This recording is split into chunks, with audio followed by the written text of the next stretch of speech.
Faker's LeBlanc 앞쪽은 in your 조금 opponent team just 딴 can't 짓거리를 help 못할 just 수 없지 going in to 않나라는 take her 생각이 down. 들 때가 많습니다. 하지만 그만큼 줄타기를 잘하는 선수고 저 선수에게 Which proves 르블랑 that Faker is 뛰기가 so 좀 good 심할 at 거예요. playing on the edge. He knows when to go in and when to chase and how to make the enemy 이 angry. 장면도 라칸이 잘 진입하면 역으로 낚을 수 있지 않을까 싶었는데 이거를 다시 또 피해가지고 결국에는 끝까지 Again, 깔끔하게 Faker 마무리하는 dodging the 것도 Rakon's W 한 and 1초 정도 turning 먼저 the fight 미래를 around again. 집중력이 진짜 대단한 것 같습니다. 네, 맞습니다. 이렇게 MVP 페이커 선수가 This is the result of the player of 네, the game 7포인트. vote. 이번에도 7표 받았는데요. 아슬아슬했네요. 네, 네. 비슷한 Voters 상황이 voted 나왔고요. for 미드를 Faker. 선택을 하고 또 바텀 선택하신 분들도 많았습니다. A lot of 자, votes 이렇게 for 페이커 the 선수의 bottom MVP as well. 소식 전해드리면서 이제 So 3세트 let's 경기 만나보도록 hop on to the 하겠습니다. Rift for game number 3. Thank you so much, G-Sun, once again for that glorious translation of the Analyst Desk segment. And yes, we are going the distance for our first match of Spring 2020 LCK. And there it is, the Demon King himself of the mid lane, just wreaking some havoc on his LeBlanc. And I want to go back to the draft just a little bit. Oh, I do want to talk about the fact that Beryl is coming in for Hoyt. Beryl was the support that Damwon did use for the majority of Worlds. Hoyt played most of the regular season games in 2019. But interesting to see Beryl taking some time to make his way back onto the Rift. And after Hoyt did have some issues, I think it's understandable that they would switch in Beryl. No, I'm actually curious. Now, I have run into Beryl actually a few times in the last, like, 3 days. Oh, yeah. And every single time he was actually playing Senna, which is really bizarre. Now, I'm wondering if he's brought in to actually pick Senna, because we haven't seen her. Haven't seen her in any position so far today, so which I think is interesting. See if we get some sort of a combo with Senna in the bot lane that could end up maybe being deemed as important. Damwon, they're going to ban the Rek'Sai, T1 banning Lucian and Mordekaiser. Yep, pretty understandable. Damwon probably going to go for the Elise next, unless they have to ban the Akali round 2. But Akali or Elise should be coming in here if they're sticking to the script that they wrote for themselves. And there it is. Elise.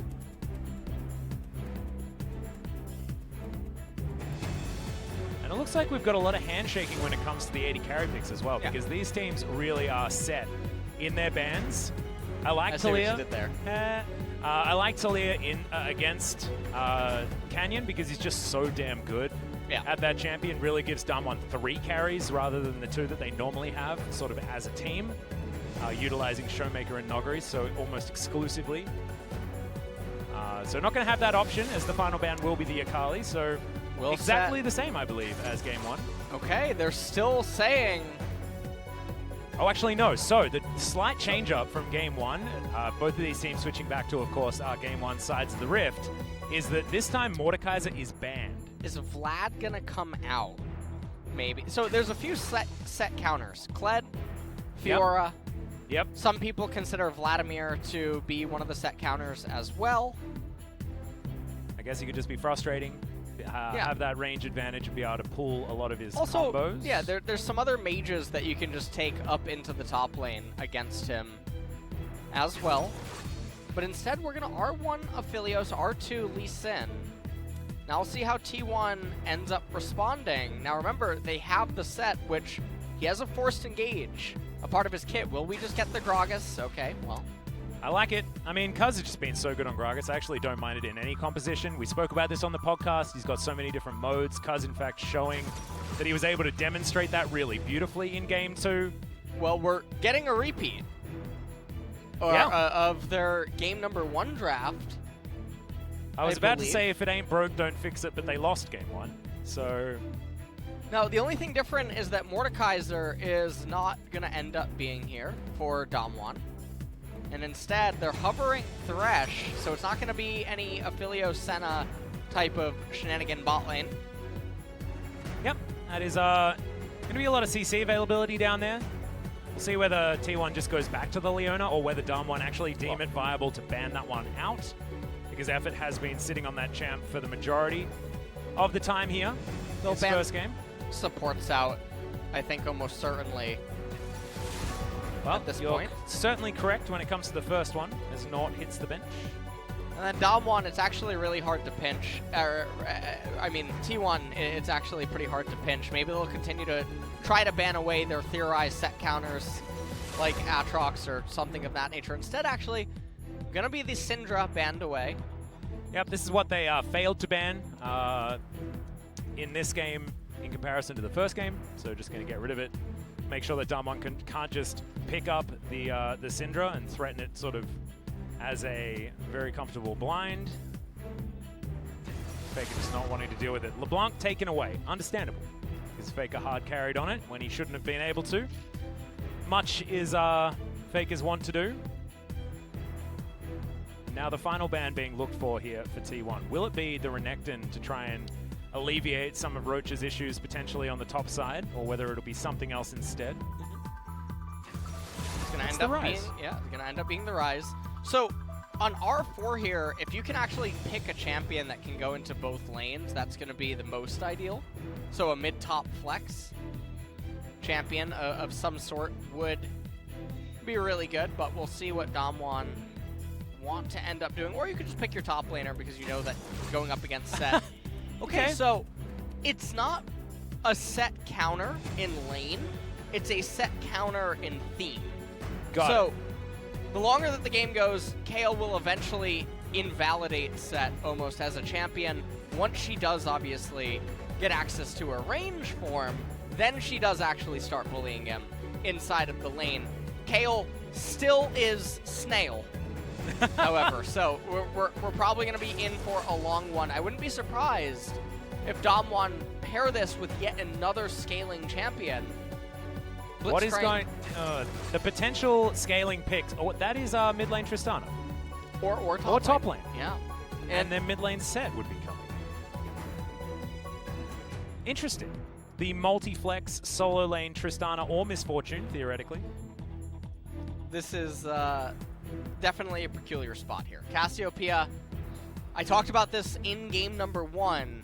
Lots of low-range champions on the side of T1 that have to be close quarter combat, but instead they're actually going to shuffle over to Orianna. And champions like Orianna, Azir, Zoe, things of those nature, they've been coming back into the meta because everything that was good keeps getting hit. Yep. And in 10.3, things that are good get hit again. And so when this keeps happening, generally the champions that they themselves suck too, but their kit is really good. It's the meta checkers, right? Like Victor, the meta Orianna, yeah, those sort of that's a really good term. Yeah.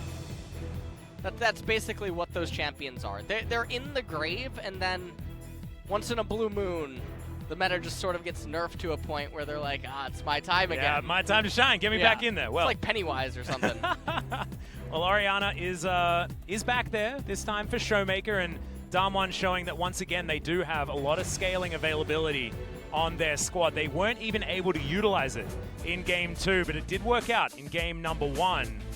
T1 now with a very interesting composition that they put together for themselves, but certainly a lot of mobility from the jungle mid position, and can be catching out this Damwon squad pretty comfortably. So let's see whether they'll be able to, and see whether Faker keeps the fire alive in his boots that he had in game number 2 with that hard carry LeBlanc performance. Basically, this game is going to be the motto once again for Damwon. They're the ones with the better scaling. They're the ones that need to just be patient. Yeah. And not try to into the opponent. And if they can do that, they've set themselves up again with yet another draft win. Let's not int. That's going to be the strategy here as we're in to game 3. T1 wanting to wrap it up and take away a first victory here in the LCK for 2020. A lot of the fans had some doubts about this roster, and a win here would certainly help silence some of those. As we got a level 1 planned. Effort thinking about getting a hook available and has already skilled it, but not going to find any cheeky Lee Sins. Just going to get some deep vision to make sure that they know exactly where Canyon is going to be starting. Mirrored wards here for Damwon on the bottom side as well. And Nogri, with his fleet footwork available to himself, is just hanging out, ready to help give a leash to his jungler, who will be starting topside. Mirrored starts here on the red buffs for both junglers. Well, we'll see what Gragas can end up doing. Now, I will say that this time around, he does have the ability to go Glass Cannon. He can actually go Sork Pen Boots with Oblivion Orb and probably deal true damage to most of the targets. Well. As, yeah, we're going to have a mid lane set. Now, Orianna is actually a rough matchup for set. So we'll see how Roach is going to play this. He's gone Aftershock here on him. Also has Shield Bash, and now he's taking Cosmic Insight and Magical Boots. So definitely some strange runes. Yeah, that's an odd one. See whether that means that this is going to be Roach playing more of that tank set initiator type style. This way he can have the Aftershock when he dives himself into the backline, but you do need to build tank stats to make Aftershock really work for you now. It has been certainly changed, so it's not like the Lissandras of the world can take it so much anymore. Do you miss Lissandra? No. What? Absolutely not. I feel like she's another one of those meta checkers. Look at the flatulence. Honestly, I mean, you have to wonder what she's ate, because it's still going. Oh, man. Now, here's a question I have for you. Okay, go. Is Summoner's Rift underwater? You No, see those it's bubbles? in the sky. You don't know that. Yeah, I do. You can No, you see don't. you can see the ground in the distance. This could be like that park that goes under. You know what I'm talking about? So you're talking about like those the mountain melts the ice, right? No, And then but also if you've watched the Megalodon movie, you know, it's about that sub-sea, under the sea in the Mariana Trench or whatever. Yes.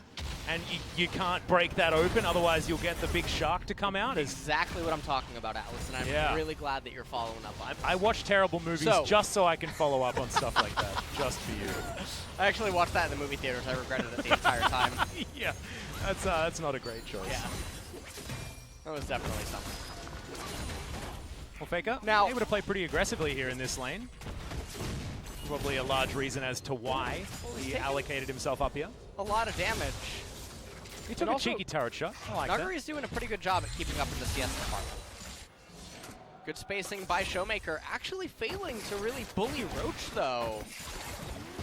Although, Showmaker does still have 3 corrupting potions available. So, being at 55, 60% mana, as well as still having all your potions, that's probably a completely fine thing. Super aggressive there as Nuggery has to flash to get out of the way of Faker. Really cool head here from Faker's Tristana, as both of them are going to share recall timings, but now flash available for Faker, unavailable for Nuggery.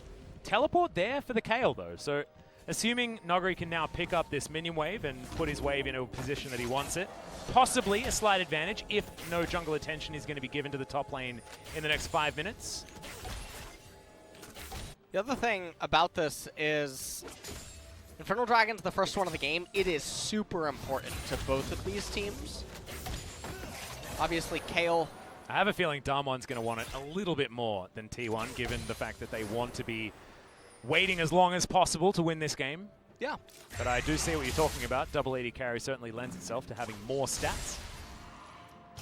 And also, in this game, Canyon, he doesn't really have an obligation to do anything. It's mostly just to try to match and counter gank the Gragas at all points. If he can find something, it's most likely going to be through mid or bot lane. Not likely through top. And you can see Nuggery at this exact moment. He has to respect Predator Gragas because he's flashless. And so this means that he has to concede this XP, and you can just see the spacing that Faker's doing. Is this a freeze? Well, it is a freeze. Alice, okay. Do we do that in the LCK? You I see, thought freezes were disabled in the LCK. This is a forbidden tactic. Okay. Now, it's what's a lost happening style. here? I think it's a lost style, isn't it? Yeah, it is a lost style. Yeah. You know. So, what's happening is Nuggery, due to the inability to approach the wave for fear of being collapsed on by the enemy jungler, has to sit outside the range of experience as well as be incapable of getting farm. So it's really weird how that works. It's sort of like, you know, sort of like an embargo. Yeah. So they're getting starved. But now the wave is unlocked. It's pushing back in. However, Nuggery has unlocked Super Saiyan 1. Yep, does have the ranged form. I think I'd call it KO Can. It's not quite Super Saiyan just I like yet. that. As the exhaust comes down on the bottom side, but we're having a look at this teleport from Showmaker moving into the top side of the map, unable to lock down Cuz in any way, shape, or form. He predated to get himself out of there. And now it's Roach that's caught out of position, gets himself a huge shield and punches Showmaker with it. Oh! But there's the showstopper onto Canyon. Barrel comes down. Canyon might have to tank up a turret shot, but the command attack not going to be able to kill Roach. The Q is there, but Canyon not going to suffer the Lee Syndrome and is going to get out. So close to a first blood, but so far we're neck and neck. Yeah, and I mean, they end up making out, though, in the sense that they get 2 really key flashes, actually. And it's occurring nearing the end of the early game phase, or at least the first half of it. Yep. And so Dragon rotations, Herald, things of that nature, obviously something to pay attention to. Orianna, with that lost chapter, with the corrupting potions, going to be able to start expending a lot of mana. And yet again, Roach, with the Black Cleaver build, I don't know, Cotton. Yeah, we'll see how it works out for him. You know, it's a strategy. Is it a strategy? It's a risky strategy. Okay. I don't actually remember the exact dodgeball quote. I'm really sorry, everyone. I've let everyone down. It's all right. Oh, Cuz going to go back home, see what he can build up. As he's got a lot of lanes that he can gank. Nogari's still got a minute or 2 on that flash before it comes available. And Showmaker as well. 3/4 of the cooldown still remain. So Faker up here, flash available. Can get the flash buster shot stuff happening if he would like to. So I want to take this moment because now we've had 3 set games, 1 Trinity Force, double Black Cleaver yet again. Yeah. The thing I want to talk about Black Cleaver, for people that are wondering why am I criticizing it so heavily, Set aims to deal true damage with his Haymaker inside of team fights. Set also does not just stand there and punch one target over and over and over. And even if he can, Black Cleaver, once you get it fully stacked, 24% armor shred. So against targets that aren't building armor, let's say they have 80, 90 armor, you're only getting 19, a little bit over 20 pen, which is the equivalency of a lethality item. Whereas Trinity Force, the Spellblade proc will deal more damage than the Black Cleaver armor shred can grant you, and you'll get attack speed, and you'll get movement speed, which will help Set reposition in fights, which is what he tries to do.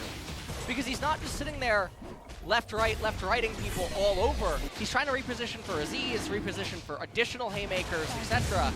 And also, given the fact that Roach has built this more team-fighty type style, it lends itself even more to just getting the showstopper and diving on in. Now we understand why they picked this, by the way, as the barrel comes down. Great ult there from Nogari, but is it going to be enough to keep him alive? As he's just getting punted around. Faker surviving, dives on back, not enough to kill him with that last auto. He had the potion ticking, that's why we click on our potions, ladies and gentlemen. And first blood goes to Faker on the top side of the map for T1.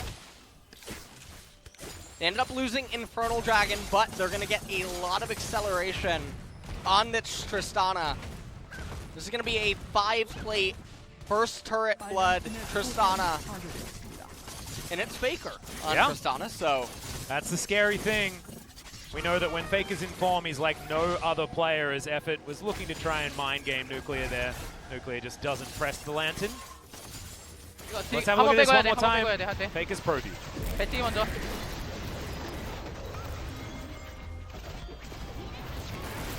탑 잡았어. 탑 잡았어. 아우 갈만한데. 잘하고. So good job at the end. I like how he says good job instead of being terrified of the fact that that last minion auto got him down to single-digit health. Yeah. It was all calculated, guys. It's what happens when you're Faker level. Now Barrel looking to do a lantern play here. Kenny and Effort both have... Oh, man. Yeah, Cuz is in position, but is the counter hook going to be there? Effort flashes himself back. Bullet time comes down. Canyon gets the heal from Nuclear and survives. Nuclear picks up one of the kills. As now, that boot back from the barrel, probably enough to secure him a double. Showmaker grabs the kill for himself, and that's a bit of a catastrophic error there on T1's side. What a punt out of Canyon. I thought that Effort was actually just going to collide into the wall, but... Yeah, that was actually really strange, because Canyon didn't even make it over the wall. That was really bizarre. I think the barrel from Cuz, though, that just did not quite work out, making Nuclear even closer in order to lock down the kills. That was a rocket jump. Never mind, we'll see this again. Let's look at this one more time. The spacing had to be so clean right there in order did it to intentionally. get the Blitzcrank over the wall. And so just imagine the leg on that Lee Sin. He probably played soccer growing up. Never mind, that actually wasn't some sort of error. He decided that he wanted to do that because the Q was already activated and decided to hit an early resonating strike to leave the kill available for the Aphelios. That's super clutch from Canyon. He's been playing some really clean Lee Sin so far today, continuing that in this game. Set now has the Black Cleaver completed, Blade of the Ruined King on the Tristana. And now, at this point, we're going to enter into a little bit of a lull state as we take a look at a replay. Yeah, something happened as Showmaker takes a lot of damage, and then he gets turned around on, and Faker, very close to falling here in the mid lane, doesn't actually. We cut the video, and as you can see, there's no one there. I thought the last tick might have been enough, but not going to happen. Thankfully, he had some lifesteal in his build at that stage, given the Blade of the Ruined King has been completed now. And this Tristana is just shredding through turret plates, getting so much gold and amplification going into the mid-game. Roach going to come over here and actually find Nuguri. Yeah. And now who's going to win the fight? Yeah, Roach gets it. Good haymaker, and that's just going to be a leash from Nuguri. Didn't have the rest of his team over there. And greedily tries to take that red before he's strong enough to fend off any opposition. Play comes in, but misses the hook. And now Effort finds himself in an odd position. The pullback after the kick comes in, and that's what was supposed to happen last time. There's the face smash. There's the showstopper from Roach. This is the team fight set that we were looking for, and already 2 kills come in for T1. The disengage now to come forward, but Faker is still going aggressive. 2 turret shots, but no one's going to turn around and try and punish him, and more turret plates going to T1. And this is really, really, really big at this point. T1 are getting quite far ahead right now. They're up 2 and almost a 1,500 gold. Tristana, I think she's going to be able to get that last plate. She will. And probably even going to be able to actually get the turret. T1's also going to be able to pick up the Mountain Dragon for themselves. And so at the end of this, they're ahead 3,000 gold. They're probably going to be... Whoa, he's ahead by more than a BF sword over Showmaker. Yeah, it's quite a very Not that Showmaker would build a BF sword, but still, yeah, it is a big one. Canyon trying to do a kick right there, but then Gragas just in the right place at the right time. Did you watch Effort as well? He got the knock up to interrupt the safeguard that secured the first kill. Really beautiful stuff. As we've got even Drakes once again, and another Cloud Soul. Come on! We want to show a different thing for our analyst desk, LS. It's not raining.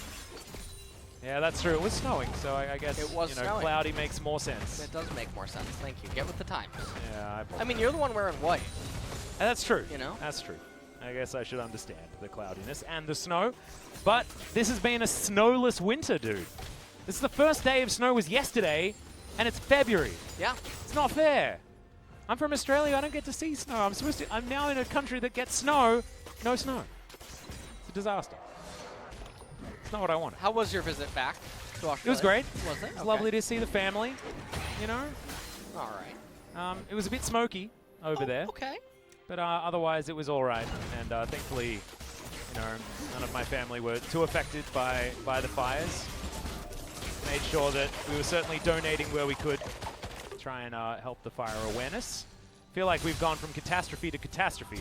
Yeah. Traveling from Australia to here in Korea, where the coronavirus has certainly found a few targets. Doing what we can. I beg your pardon? I believe there's 15 right now. Yeah, I think 15 or 16, yeah, cases so far. But a lot of people being very diligent. You'll go onto the train and everyone has a face mask. So doing our very best to try and keep everyone safe.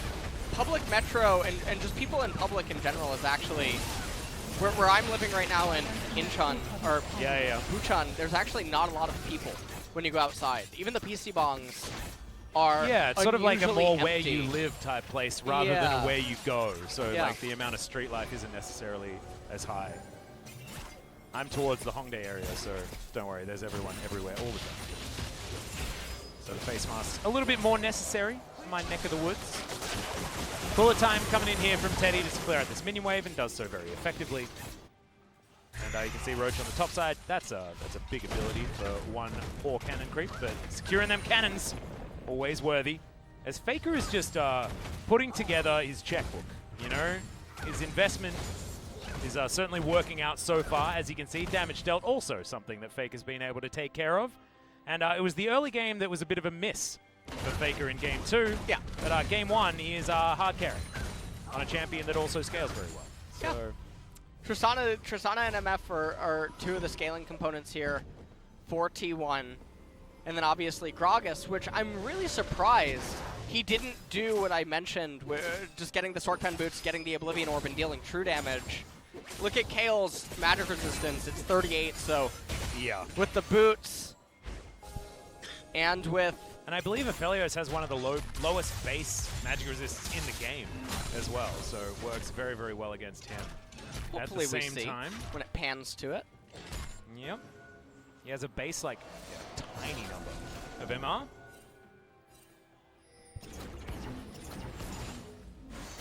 On Nuclear with the Infernum set up for himself, and that is a beautiful hook. Just from the darkness, and Faker's reign of terror continues. He's on a killing spree now, and he didn't need the kill gold. He had already racked up so many plates. He's a crockery shop, this guy. And killing the creeps and the champions, everything that can net you even more money. And now, at this point in the game, T1, they're ahead just over 4,000 gold. All of it really on that Tristana. And so as long as they can keep Faker safe, they're likely going to be able to get the Cloud Drake. And it's going to come down to the Baron. So, Damwon, they're not out of the game yet. They're still scaling up. They're still waiting. Faker's playing this like it's a co-op versus AI, you know, where you're just running around the map to each minion wave and destroying it. Trying to get as much money. He's speed running to like the most money possible, which I believe is a category. I remember Achilles and I came up with a new category, which is speed clearing all the turrets. Okay. And that is now officially registered.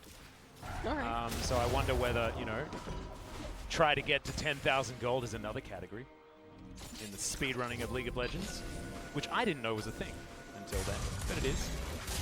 You know what I thought of when I was in the taxi what? on the way over here today?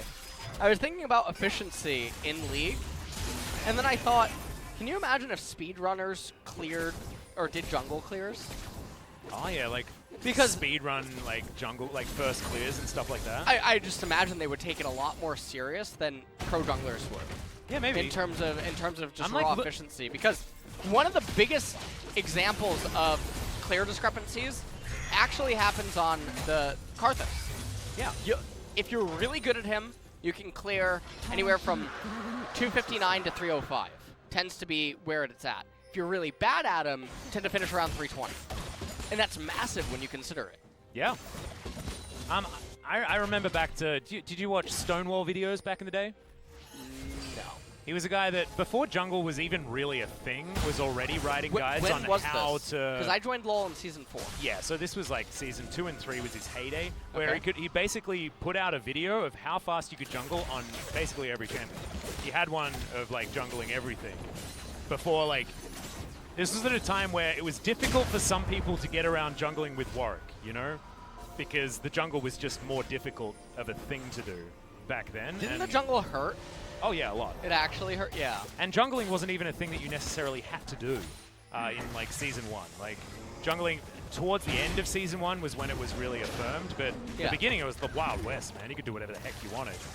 And he was the guy that we'd look to, and like I think that's the closest representation of what like speed clearing the jungle was back then. Yeah. I don't know whether there's someone out there now that's sort of taken his place. I haven't seen too many Stonewall videos recently. There's a few names that have certainly been and gone here in our 10-year-old game.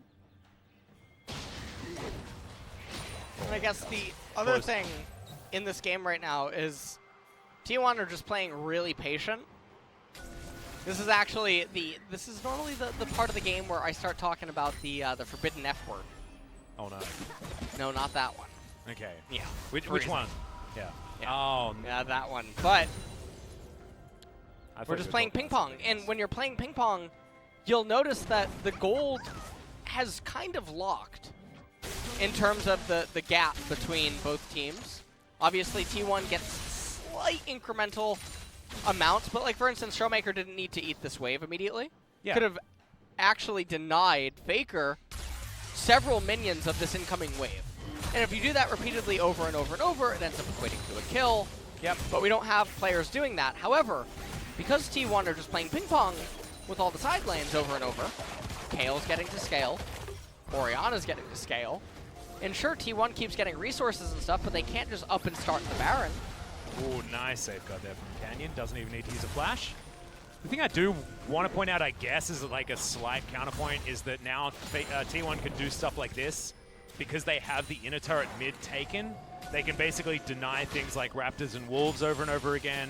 Damwon have to expend more resources on buying wards to keep this vision out of their jungle and things like that. There are certainly things that Damwon are bleeding gold, but with a composition like this, I think you might be right, given the fact that they have the Kayle, they have the Orianna and the Aphelios. Their scaling is just possibly going to be able to outweigh what are the economic losses that you'd get from handshaking a mid-game like this. We'll just see whether T1 can actually force the issue, because they do need to get to a point where they're comfortable of taking a fight before Damwon can really get that true level up, because Nogari's going to get towards Super Saiyan 2 really, really fast. Yeah. Well, he's already actually at No, Super KO Saiyan can, 2. Super Saiyan 1, Super Saiyan 2. Oh, okay. Yeah. Okay. And Super Saiyan 2 is the Cell games. Yeah, and that's like the best. My favorite. Yeah. I liked Freezer a lot because like that first moment where Goku hit Super Saiyan was so cool. the 3-episode long Super Saiyan. Yeah. Yeah, that was. It was certainly a bit Have of you a, watched a any ride. Super? No. I sort of stopped. I watched a bit of. I watched most of Majin Buu and that sort of area and that sort of stuff, but like sort of like left after Majin that. Buu is very cute. Yeah, okay, I liked Majin he's Buu. very plumpy, fluffy, and lovely. Okay. It was and just his when we favorite got Pokemon to is GT Scarlet. that I was like really confused. Well, I'm like, GT why is is not everyone canon. a monkey again and all this sort of stuff? Yeah, It was let's not talk about that. it was odd. Leave GT out of this. Okay, is GT actually not canon? Agreed. It's not canon, no. Oh, damn. It repicks I didn't up even know at that. Super. Now, I'm not going to spoiler anything for you or anyone in the chat, but the writing does go off theme with what one would expect from the usual storyline of okay, Goku loses, villain shows up, looks like they're going to win, Goku wins. Oh, wow. Goku loses, villain shows up, Goku gets stronger, Goku wins. You know how Yeah. they repeat that for about Yeah. 4 sagas? Yeah. But that's what I'm used to. Super you know? finally deviates from it. Oh, I don't want But that. I'm not gonna. That's not Dragon Ball Z. That's. It's a show because it's the same storyline every time, and we still want to watch it. Well. That's Yeah, actually man. so insane how true that is. Yeah, I know, right? That's the ingenious thing that Dragon Ball Z managed When to do. did animes or comics start actually having the protagonists genuinely lose? Ooh, I don't know. Because I'm actually personally a huge fan of heel turns. Oh, yeah. Or face turns. Like, do you follow The Walking Dead? Yeah, I watched it. Yeah. Okay, well, it's not The Walking Dead anymore, it's the Negan show.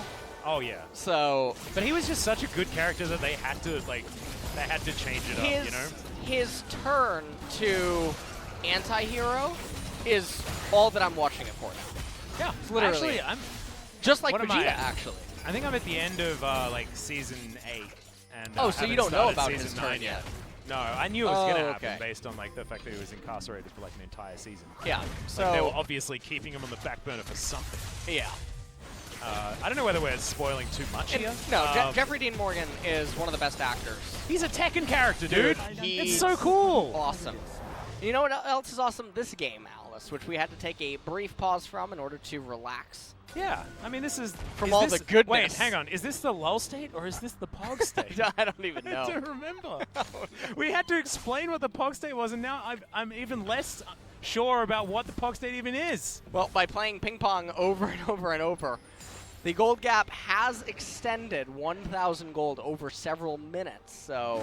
Yeah, I mean, this is what T1 had set themselves up for, right? Like, they can dictate the pace of this game, and what Damwon have to do is say that hopefully we can avoid action long enough for Kale, Orianna, and Aphelios to be able to just be better champions.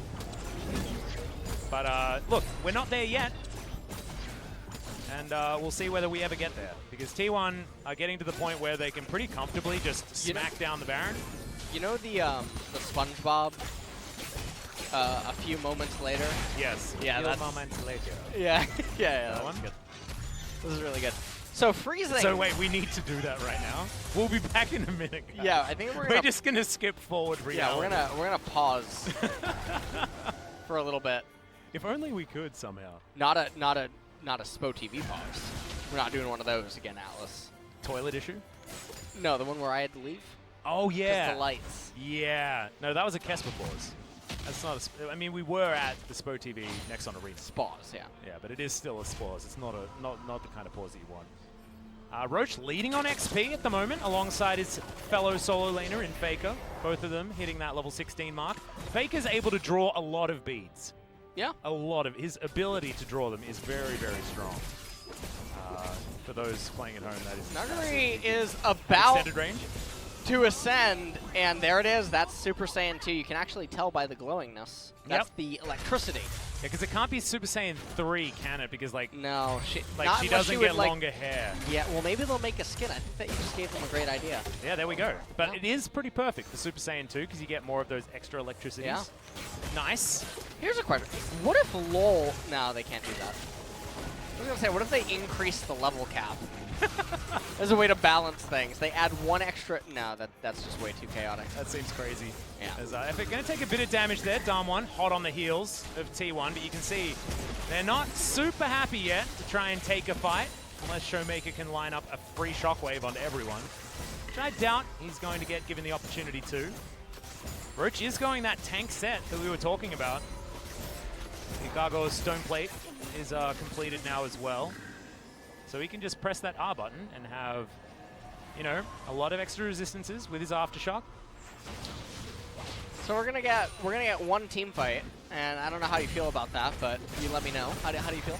Well, actually pretty good. I'm glad that I got to have a bit of a break because that last like 5-6 minute team fight was not enough. like this. There's in goes effort to die. And now Damwon gonna go over to Baron and take it for free. Unless T1 can win a 4 versus 5, or Cuz can steal this one out of the way, not able to. And that's a free Baron going to Damwon. So maybe we don't even get a team fight. That'd be sad. Well, okay, so if you're T1, do you even take Cloud Drake right now? I mean, yeah, because then he can run faster. I think it's actually really, I think this is genuinely... Oh, then you give an opportunity for Elder faster. Yeah. Okay. So this is a really bizarre spot where I think you have to not take it intentionally to deny the Elder spawn. This is something I used to talk about last year, if you remember. Yeah, I do. Intentionally not taking dragons or waiting until 29:30. And that is actually what's going to end up happening. And I actually like it even more now because you can extend it really, really far. We can possibly have an Elder Drake if Damwon now take these off cooldown. The Elder Drake is at least 10 minutes into the future. Oh, wait. Well, longer than that. Oh, yeah, sorry. At least 15 minutes. So that is an unholy amount of time to have to wait. And so Damwon, I mean, the gold score... Teddy's almost Flame Horizon the clock. Oh, that's fine. It's not bad. Let's take a look at this really quick. So, effort goes in, and software malfunction. Well, Nuclear just like didn't get. I'm not. So you know there are moments, and you can explain in the replay what they were trying to do. We know that effort was trying to land a hook onto the Aphelios. But beyond that, Yeah, that was never going to really happen, was it? Because they didn't even have vision in that area, like, at all. But also, this is now the spot where things get really awkward. It's all range champions. This is Set's worst nightmare to try to jump into. No one has bonus health, realistically. Everyone can kite away from you. Everyone has repositioning tools. Everyone has movement speed.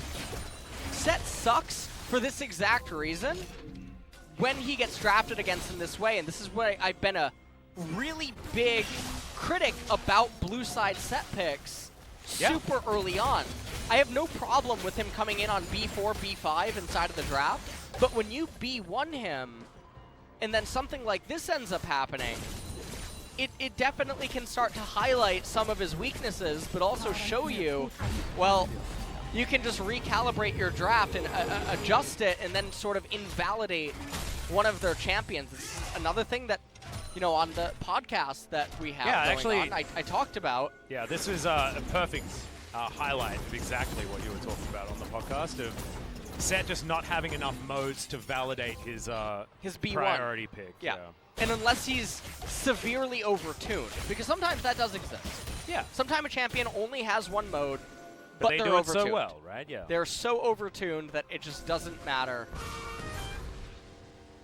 Well, T1 had a pretty linear gold expansion, as you saw during their denial of the jungle camps and the incredible amount of inaction that was happening. They still have that 4,000 gold lead. So that's the Vigil that flies down. Gravitum, of course, meaning that a lot of CC is available, and Teddy had to use his Mercurial Scimitar. But otherwise not going to find too much, as Damwon now, they're getting aggressive. The hook is going to come in, Cuz body slams out of the way, as Roach wants to try and stop Noguri, but he can't do it. Super Saiyan 2, too strong. And they have to just watch this in a turret fall. Damwon, it feels like things have turned for the more established roster. Yes, T1 retained their bottom side of the map and mid, but this is still Cousin Roach trying to feel things out and trying to get used to this roster on the main stage. And it may take a few weeks before that one is entirely shored up. But Fat Lady has not started warming up her vocal cords as of yet. And we still have a 4,000 gold lead for T1. And Gragas has the Oblivion Orb, by the way, heading towards, I'm assuming, Morello. And so with the Philios, I assume that he's going to end up picking up Bloodthirster. Kayle obviously has her heal. She has quite a bit of AP coming in, also has the Gunblade. I mean, at this point, when you're starved economically as a jungler, and you already have the Oblivion Orb because it's actually so valuable due to the lack of magic resistance on the enemy team, I mean, I'm going to actually go ahead here. I'm going to give him a pass. Okay? All right. That is a Morello Okayakov. Whew. Yeah. I never thought we'd see today. You've done it before that one time, but I like to try and forget it because it's not on brand. Noguri looks like he's going for the ultimate greed max damage build, looking for Rabbidan's Death Cap into Void Staff most likely. We'll see whether he does commit to it. I like it personally because it means that even the ultimate is just going to proc for massive damage. And then you can do some really interesting things. Do you remember the Kai'Sa comp, of course, you know, where you dive yourself into the backline. This is something that Damwon was very, very good at with Nuclear on the sort of suicide Kai'Sa into the back. Because Aphelios, with his short-range weaponry, does have opportunities to play really up close and personal for maximum deeps. You can just put an ult on him and keep him alive for a really long time. He can be that bomb that we were looking at. Yeah. Because now T1 will lock down the Dragon Soul. Actually really risky now, though. This is a little bit peculiar, especially because it's not going to line up with Baron respawn, so it's not like there's a guillotine. But if they can win this team fight, it certainly will be good news for them, and T1 now have the Dragon Soul to help them out. Oh! There's the Gravitum. It's going to get a snare onto the Set, but he's not exactly the target they want. Two-man Shockwave into the backside, but Roach is so strong. The Aphelios immediately gets rid of Faker, and now Beryl lands a hook from beyond the grave. Canyon gets the kickback, but Roach uses it as a taxi. Teddy has taken down the Thresh, but can they actually find the team fight because Nuclear is so damn strong? Not going to have him just yet. Has himself the Severum now, cycling it back and forth. Not exactly a lot of range, but the DPS that these weapons have from Nuclear is really high. The minions are going to die, so it looked like T1 was actually thinking, we're going to get the inhibitor turret at the very least, but you can see the problem T1 are going to have in teamfight. Set does not have a target that he can obviously go on. Let's take a look at it one more time. Effort, I mean, Aphelios doesn't get the most insane ultimate. Set ends up getting hooked up. Barrel looks like he's just gonna die. Canyon kicks Faker into the team. Roach goes into Damwon, and then Kale says, hey, what's up? And then Set has to run for the hill, ults Canyon back into the team, and now he's done. He is completely out of this fight. He can press Q and E however long he wants, but his job is just completely over. He's invalidated as a champion. And then they had to run for the hills, and now Damwon, they have the Baron. And they're starting to get towards the point of no return for T1. These items are stacking like you would not believe. Looks like Nogari is going to forego the Void Staff. Wants to get towards his Zonya's Hourglass instead, just to give himself even more invulnerability. And, you know, I talked about this in the draft, that Damwon, if it reached this stage of, or not even this stage, I mean, it's been this way for about 12, 13 minutes. It becomes so impossible for T1 to do anything. This is a game where Tristana had how many plates? 9? Yeah. 10? Many maybe? plates. And she had a kill on her as well. She had everything that you could dream of. All of the lanes were basically completely fine. Your Gragas wasn't able to do true damage. You had a 6,000 gold lead in the mid game, and you can't do anything with it. And even Damwon was actually fumbling the mid game, not freezing side lanes and denying XP and stuff like that. And the game just gravitates towards this stage, and we're seeing yet another draft issue highlighted now. In game number 2, T1 had so much better patience. Not going to be enough. Canyon going to survive. That is a full round of spells, but Faker did not invest the Ignite. Might have actually been a kill if that was there, but hindsight 2020 and all that. Command Protect would have had a pretty short cooldown at this stage of the game. Double Bloodthirsters for both 80 carries of T1. Mercurial Scimitar completed for Teddy, very close to more of Malmortius' 6th item. And damage dealt now. It's Nuclear that's finally able to eclipse this squad. Having a redeeming performance here on the Aphelios. He was a bit forgettable in game 1 on the pick, but now maximum gold bounty. Hasn't died so far this game and even has a GA in case anyone from T1 gets their hands on him. This is a really, really dangerous situation if you're a T1 fan. And like I was saying, in game number 2, T1, they remain calm and patient, and eventually Damwon entered into them. This time, it's a lot more difficult. Nuguri's on a range champion. Yeah. That's not supposed to go in first, so they don't sort of have... Even, like, Nuguri actually has no ways to, you know, use his kit to, like, int really aggressively, and also only has things into his kit that allow him to survive for longer. So, it's sort of like the opposite of what Set does. Almost the perfect pickup for Nuguri. I know, no Klepto available here, so it's not the classic Klepto Nuguri Kale. It's still the closest thing we can do. One of the other things that I'm wondering right now is if T1 actually acknowledged, like, hey, we're not going to win this game, we need to just get Elder and flip. Yeah. I'm wondering if that could be one of the potential thought processes. Oh, man. It just feels really... Well, that'll kill the minion wave. Teddy will have that one available quite soon as he goes back to base to finish his more of Malmortius. He's the last one that has a huge gold bounty on T1's side, so keeping him alive will certainly be a priority in the coming fight. But Canyon, I can feel the target that Teddy has on his back from this guy. Canyon has been so accurate in his insect plays. Yeah. And the other thing is, you know, what feels so bad about this, Atlas, is regardless of if T1 win this or not, through outplaying Damwon inside of a team fight, or out-rotating them towards an inhibitor. Yeah, or just out-macroing them, it doesn't change the state of the game or the position that they're currently in.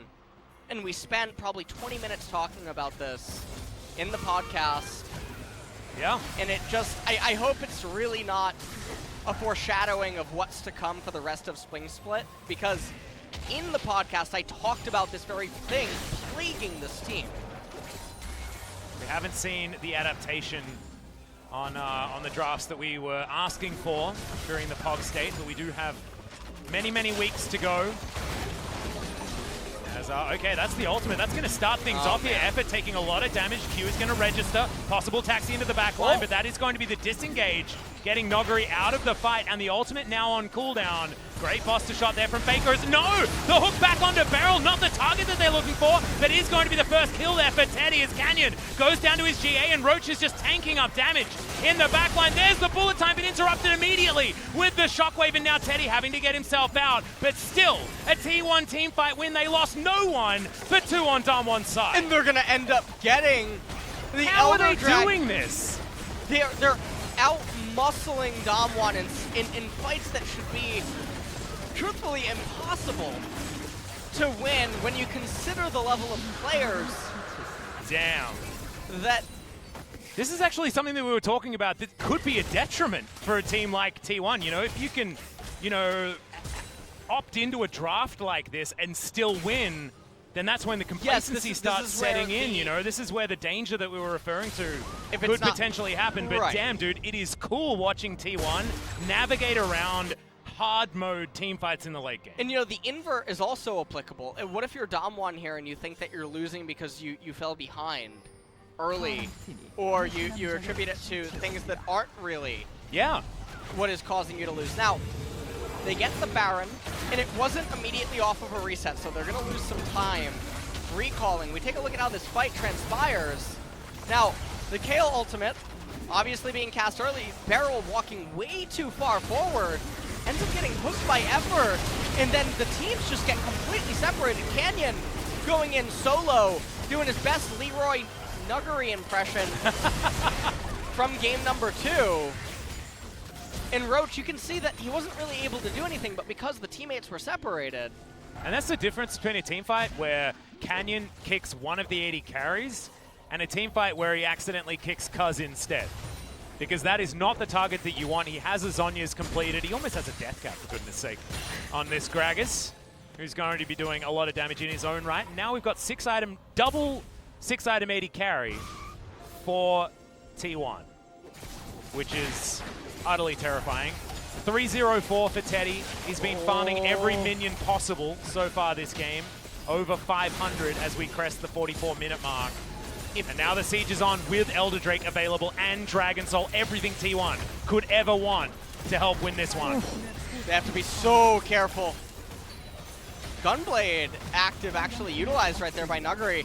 They can't do this. There's just no way for them to even get to these siege minions. It's Baron Elder. You can have any team comp. You can have Teemo right now, and he would still probably be a menace. So they need to just give up. Sorry, double Teemo is inhibitor. always a menace, by the way. What? He's always a menace. Get out. No matter what. Teemo, Whether he's on your team, on the enemy team, no matter what he's doing, he's always a menace. Whether he's a relevant menace in the game, strategically, is the different story. There's no team in Teemo. You know, you realize that? Wait a sec. Yeah, you're right. There is actually no you team in can't Teemo. spell it unless you spell it wrong. There is a me. Yeah, And a 2. There is me. Me too. Me too. There's a. We have both. Actually, no, there's not, because there's no double O, and you're gonna spell 2 correctly, aren't you? Teemo spells it like that. Does it? Yeah, that's Yordle. Okay. That's Yordle for you. Well, T1, they're getting themselves towards the last remaining inhibitor. And Dom1 are doing their very best to wait this one out. Elder Drake has dissipated. Now would be This a is time a fair fight now. where Dom1 can actually try and get in, but T1, they recognize that they just need to follow a whole bunch of super creeps towards Nexus turrets and utilize the 6th man in order to get themselves the victory. I like them opting out of a straight-up front-to-back, face-to-face team fight. As they go home, we've got Effort. He's the only one that doesn't... Oh, no, apart from Roach as well. Neither the top lane or the support have their flashes, but good God, Teddy does a lot of damage. That red buff did not stand a chance. As T1, the Sharks are now circling Dom1's base. There's double super creeps per wave. Taxi their way forward. Waves in decent spots here, as Dom1 do have to deal with this mid lane wave first. And as top and bot crash, should be a moment for T1 to just break down the front door.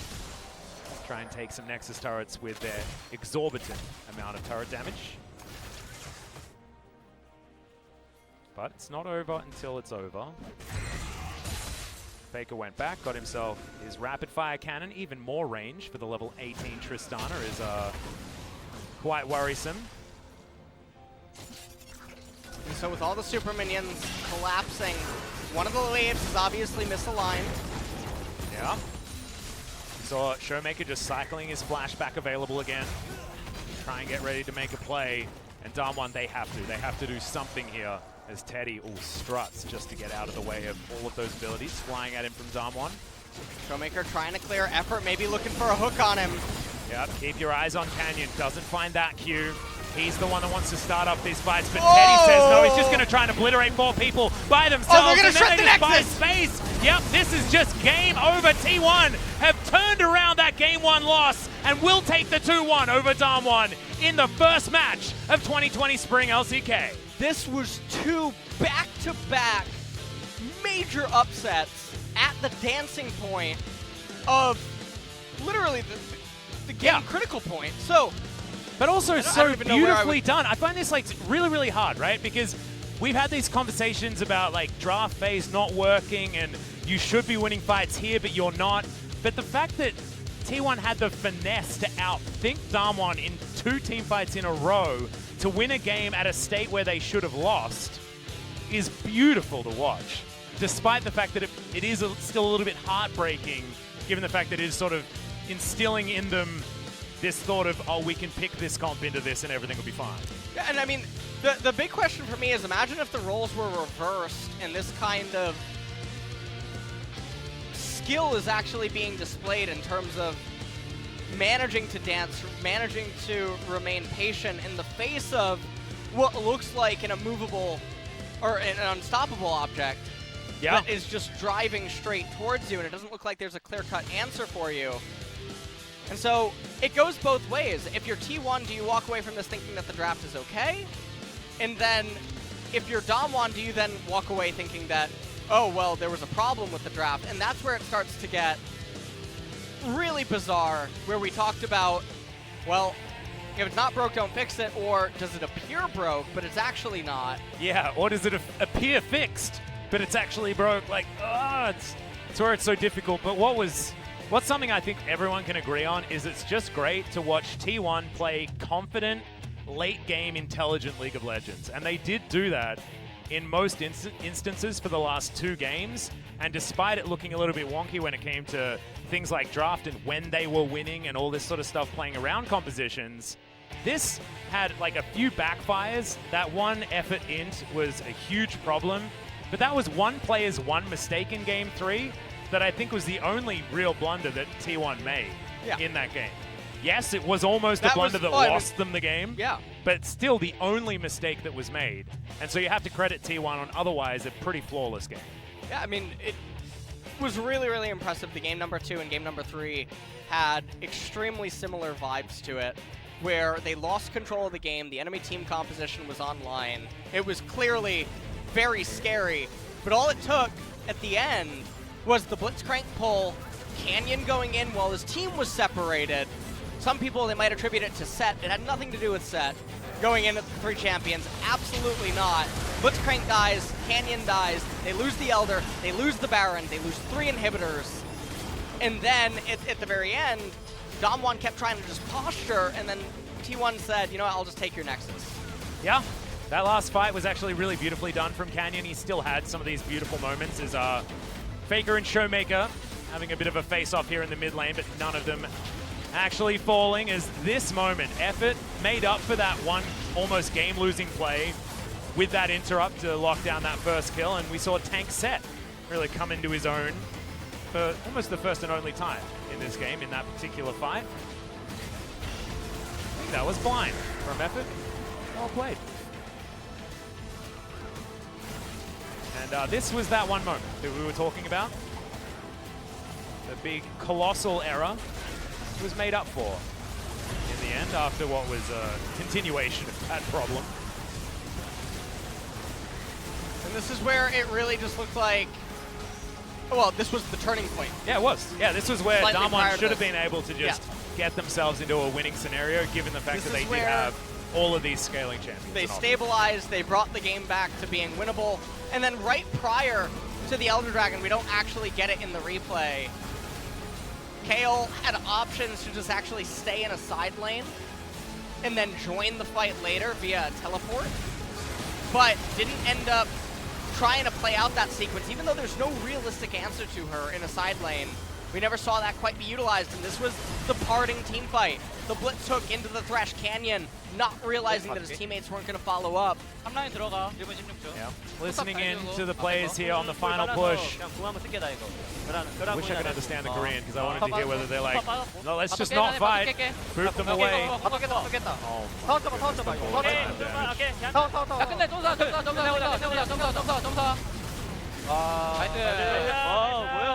I liked it from Effort as well. He goes in, gets the silence just to allow that extra couple of seconds for their 280 carries to win the team fight, and to just win the game by killing the Nexus. Sometimes you have to notice that you don't have to win a fight to win the game.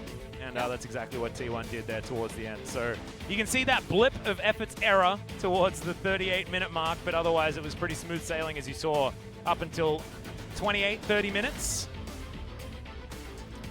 So T1 are victorious 2-1 over Damwon. Damwon, the only team to really stay together after the off-season. Yes, Zephyr comes in as coach over Coach Kim. And I felt like we didn't really have that many opportunities to talk about the switch up of coaching style, but I have a feeling that even Coach Kim is going to change and adapt his style as well, because they have a lot of different analysts that are now looking at other regions, now doing a lot of research outside of Korea, which is not something that historically Korean teams have been doing. So Coach Kim having to work with a few extra friends this time around. So it's going to be Faker that picks up player of the game, player of the set actually. And yes, he got kicked back by Canyon a couple of times, but this survival was amazing, and his ability to take most of the plates on the map and then be the second 80 carry that T1 needed was certainly beautiful to watch. So Faker earning himself the double MVP, putting himself on the board. Yeah, top of the board. Yeah, top of the board. And there's a chance that he'll still be top at the end of tonight. So we need another back-to-back MVP performance, and his ex-teammate could be the one to theoretically do it, as Clit is going to take the stage alongside his new teammates in Gen.G with their cool new jerseys as well. Certainly looking fly after their update from the off-season. Fly, unfortunately, no longer on the team, so that pun didn't work. That pun did not work. Leave it to Freak. Yeah, a Freak. Huh?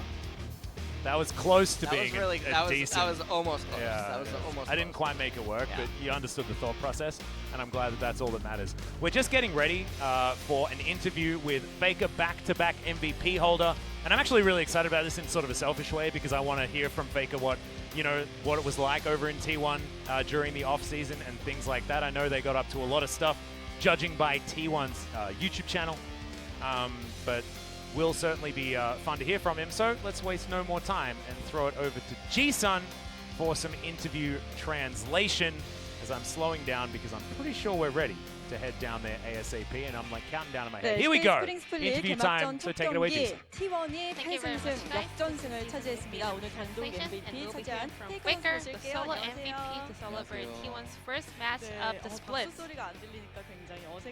It feels really awkward without the fans cheering for you. So, any message for the fans? Well, fans weren't able to make it to the arena, but I'll always appreciate all the support from my fans. And thanks to you guys, I was able to get this win. So T1, actually the game was not easy. And also, in the pre-made content, Cuz also mentioned that it will take some time for you guys to kind of gel into as a team, but you guys did manage to get a win. Well, result is what's really important, you know? So I'm really satisfied with the result that we got the win, but in terms of team fight and also my personal mistakes were not really clean, so we have to work on it. So, the biggest issue of this match was the trade of the coaching staff, Zephyr and Coach Kim. So for Coach Kim helping us to understand Damwon Gaming, it was definitely really helpful because he knew the play styles and also habits of the players. So during our preparation, we got a lot of help from his information. After dropping that game number 1, you lost in LeBlanc to kind of bring the momentum back, right? I wanted to give a lot of pressure in the laning phase, but it didn't really work in that way. However, in the mid and late game, well, LeBlanc is still strong. So I did manage to show the reason why we picked LeBlanc as mid lane. Well, Damwon, their composition, it was good for LeBlanc to go against their composition, but the first death was a very bad mistake. So I was a little bit heartbroken, but I tried to focus back in game, and thanks to all the help from my teammates, we were able to get this win. In game 3, you guys locked in Tristana for mid lane. Long time no see. Did you have good feelings on this chat? I mean, Tristana is really fun to play nowadays. So I've been practicing it a lot. And they also had Kale on their side, so we thought Tristana was a good pick. So was the lane rotation for Kale specific? Yes, we thought of lane swap in terms of facing Kale, and we also predicted a lot of picks from Damwon, so I think things went as we planned. So we had this fancy highlight from Tristana.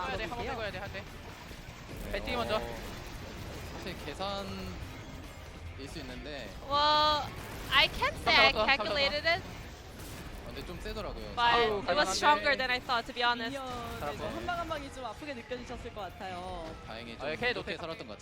But I was lucky enough to kind of walk away alive. However, Kale is not a mainstream champion. How were you able to fight against it? Well, I did face it a lot at Worlds, so there was no big problem. And during the practice, we faced a lot of diversity of a lot of champions, so I think we are always ready for any kinds of champions. So for the Korean fans, Tristana, how do you call it? Tita or Tiri?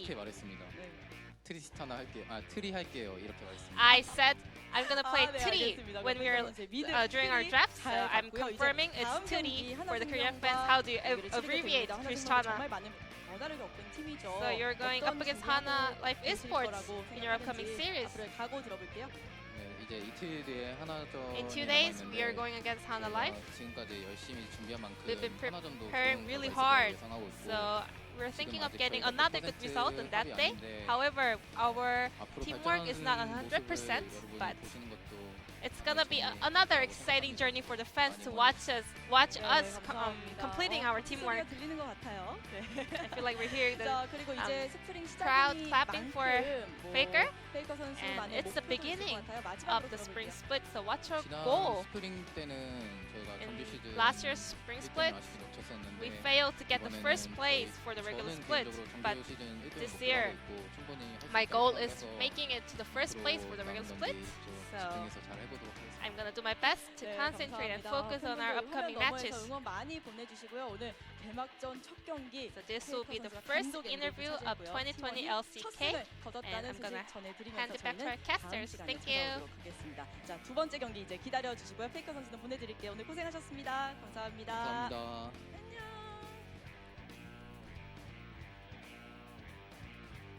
Thank you so much, Ji-sun, for the interview translation. Great to hear from Faker. That is going to conclude our first series of the night. What's this? What's happening right now? I'm sorry. To be honest, I thought you had like an idea planned, and then you just stayed there, and I'm like, well, I guess there's just no plan. I hadn't noticed that I gravitated over to you. I was using my gravitum. Yeah. Oh, I get it. Yeah. Oh, did you just get an Aphelios joke? Oh, Aphelios. Latios. Latios. Yeah, Latios? I still think Latios. you're talking about the Pokemon. Latias or Latios? I guess it doesn't. I guess it'll just depend. I don't even on remember, whether he's yeah. blue or red, given Yeah. the skin that he chose. Also. What if it's a shiny? Not entirely sure, but thankfully we're being saved by the bell. Stick around, guys, because we've got Gen.G versus KT right after the break. It's going to be starting 9 p.m. KST. It's about 30 minutes or something like that. So go grab something to eat, grab a coffee, something like that, and we'll see you after the break.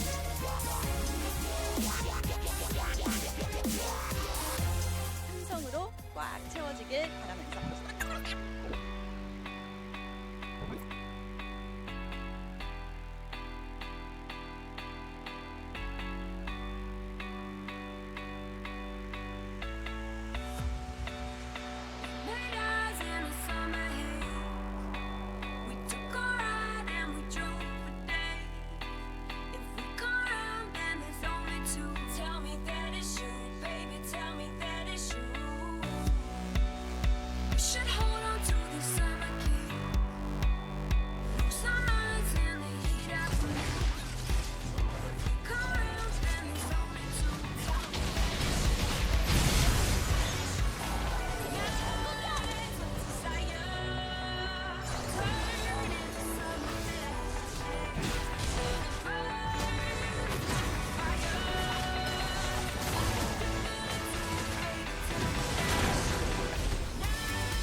Yeah. Hall of Famer, how did you not know? Championship, about to win a Super Bowl. Fans in the stand, love it when I'm in the dome. Touchdown dance, celebrating cause I'm home. Cleats on my feet, running routes all day. Shotgun, wildcat, I know all the play. Could've been a quarterback, just put me in the game. I was born a champion and I just want the ring. MVP, I'm the best on the list. You can join the team cause we headed to the ship. Hey, you looking at a champ. Hey, you looking at a champ. You looking at a champ. You looking at a champ. Hey, all I do is win. All I do is win. You looking at a champ and we going to the ship. We going to the ship. We going to the ship. Hey, all we do is win. You looking at a champ. You looking at a champ. Hey, all I do is win. You're looking at a CHAMP. Every time I do it, make it look easy. Better be prepared when you come for me. Don't talk me to death, you know that stuff cheap. I go hard on the west, I go hard on the east. It don't really matter either way, I'ma eat. You know I do numbers, 1, 2, 3, count on me like work easy. I can do it in my sleep, I do not know defeat. Championship rings on my hand, go bling in games when I please. Good night, RIP, ain't no OT. You are not a champ, boy, you don't wanna be. You looking at a champ. You looking at a champ. You looking at a champ. Hey, all I do is win. All I do is win. You looking at a champ and we going to the ship. We going to the ship. We going to the ship. Hey, all we do is win. You looking at a champ. You looking at a champ. Hey, all I do is win.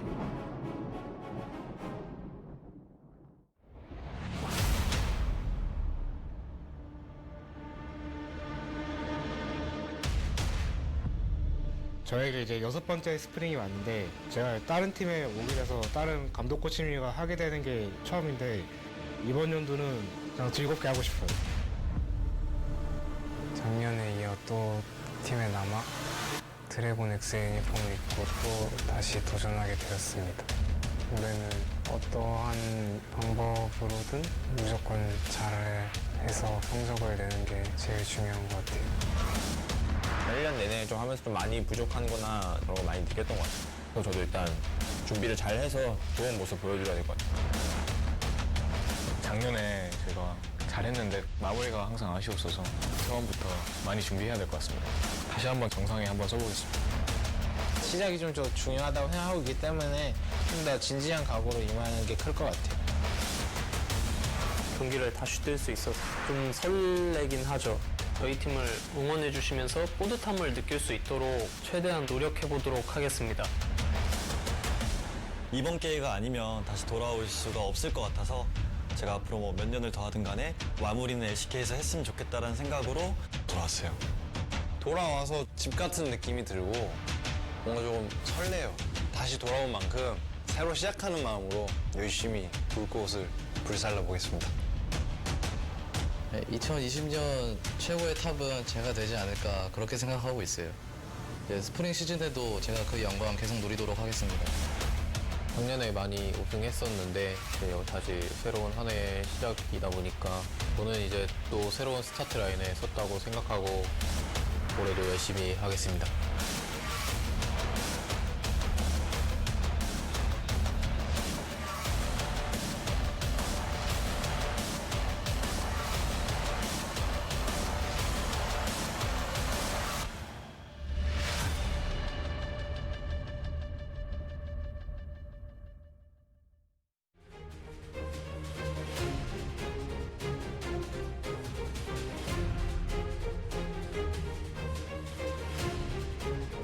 Welcome back, ladies and gentlemen, to LCK Spring 2020. We're up to our second match of the night, and it's starting an hour late because Damwon versus T1 was extraordinarily long, grueling, and T1 were able to come out on top. Now, it's time for KT versus Gen.G, and as far as orgs go, this is a huge matchup.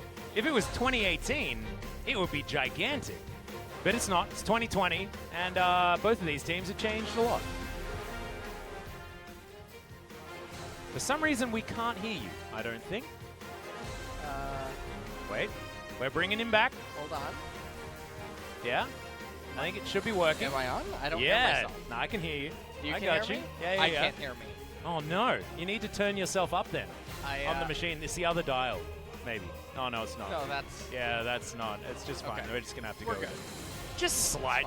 You know, we got to get out a few of the technical issues in the first day. You know, that's how things go. But thankfully, it doesn't mean pauses in games. And now that I've jinxed it, I apologize for the 45-minute pause that's going to ensue. T1 versus Dom1 was a very long series. Oh, yes. Very drawn out. I don't know what to expect for Gen.G versus KT, but I would actually expect more craziness out of meta champion picks, as well as just diversification inside of... I don't know what to expect, because as you can see, KT is no longer KT. It's a weird amalgamation of what used to be a Freak of Freaks and Hanwha Life. That's what I'm looking at it as.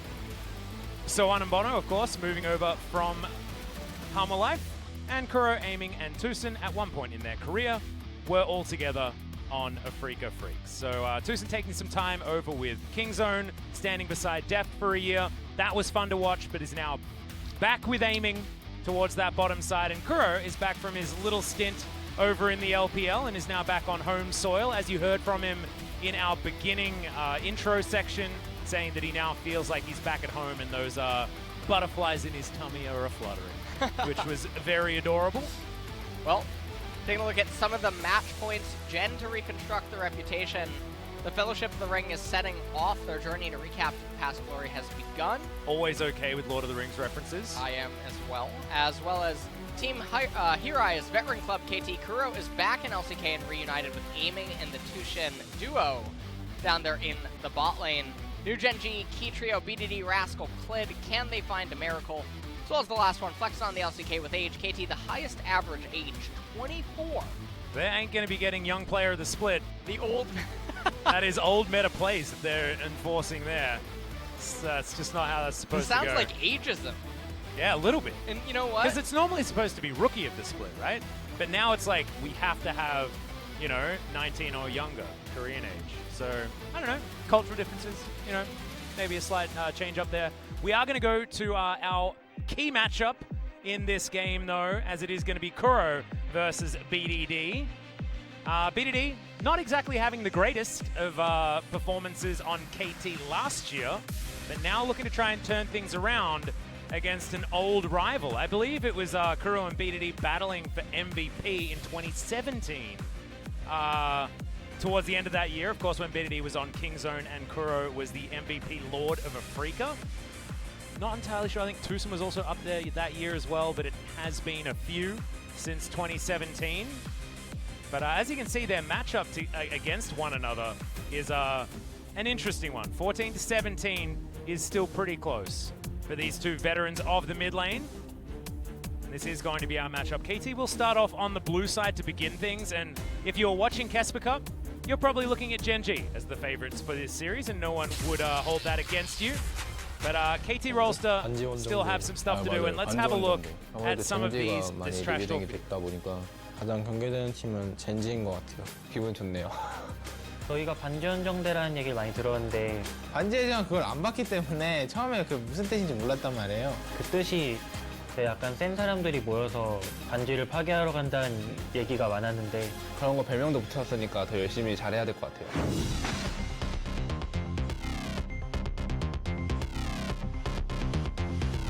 안녕하세요. 20년도에 KT 롤스터 미드로 돌아온 쿠로 이성입니다. 한국 팬분들, 뭐 한국 문화, 한국 대회 이런 게 다 그립더라고요. 좀 향수? 이번에 코로 선수가 KT에 들어오게 됐는데 또 LPL을 갔다 와가지고 어떤 스타일로 바뀌었을지 되게 궁금해요. 그 실력은 좀 봤었어요? LPL에서의 그 활약상? 안 보긴 했어요. 잘하는 팀 FPX나 IG만 봤거든요. 팩트니까요? 모르겠어요. BDD는 워낙 이제 LCK에서도 잘한다고 이제 소문이 나 있어서 중국산 미드가 얼마나 잘해줄지. 맘 같아서는 저희 보성이가 박살냈으면 좋겠습니다. 솔킬을 안 따도 되니까 잘해서 이겨보자. 잘하겠습니다. 파이팅. 저도 약간 경력이 많이 찬 것 같아서 짬의 무서움을 보여드렸습니다.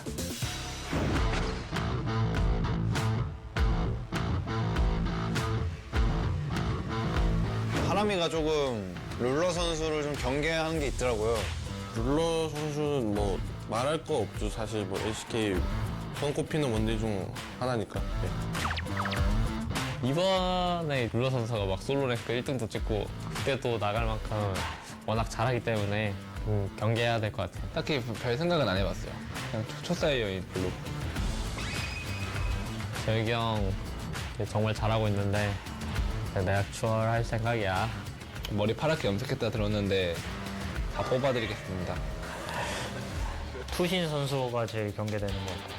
팀이 불리해도 어떤 타이밍에 어떻게 치고 나가야 하는지를 잘 아는 형이어서 종익이 형 끼면은 누구든 이기지 않을까 싶어요. 근데 저희 바텀이 더 잘한다고 생각은 합니다. 그냥 잘해지긴 했는데 아직 좀 부족해서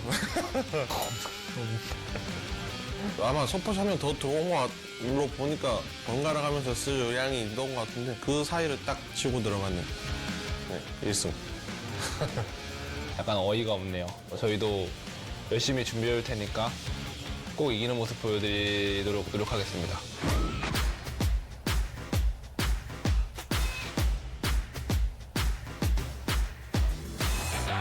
제가 이제 한국으로 복귀를 할 때 마지막 불꽃처럼 좀 열심히 해서 불살라 보겠다라고 했었는데 기대해 주셔도 좋을 것 같아요. 젠지의 새로운 일원으로서 합류하게 된 만큼 새로운 목표도 생겼고 좋은 모습 보여드리고 싶어요. 모두가 젠지가 이길 거라고 생각을 할 것 같은데 상식 밖의 플레이로 한번 이겨보도록 하겠습니다. 저희 개막전 첫 상대가 제 친정팀인 KT이기도 하고 저랑 같이 지냈던 사람들이 거기로 꽤 많이 가게 되었는데 다 눈물 흘리게 해주고 싶어요. 무조건 이길 겁니다. 네.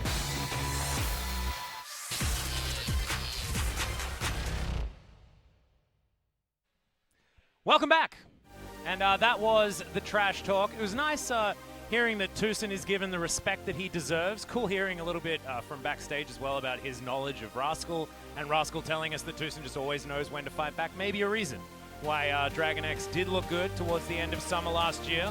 But these are your two rosters about to make their way out onto Lowell Park for the first time in the 2020 spring season. KT a lot to prove after a disappointing Kesper Cup, and Gen.G a lot to prove after all of the hype that was given to this team in the off-season. Felt like they had won. They did do the second most winning at Kesper Cup, but ultimately weren't able to topple the Monsters in T1's side. And that was in the first round of the knockout stage as well. So not making it too far. KT, of course, not making it to the knockout stage of Kesper Cup at all. And the comment about Ruler tearing out all of Aiming's hair. Thoughts? Musings? No thoughts. Yeah, that was a weird one. Yeah, it was okay. You know. Strange. Well. Anyway, there it is. That's the blue hair. Thankfully, it's still there. So since the filming of that Trash Talk video, Ruler hasn't got his hands on Aiming. But we are starting with our Afrika and Hanwha roster of the KT variety. Sowan and Bono will be taking to the stage over Malrang and Ray. And over on Gen.G's side, this is the squad that we've come to expect. Life not playing as many games as Kellen did in the Kesper Cup as well, and it looks like Kellen has retained his mainstay position. Well, I find it interesting because Life was playing very well.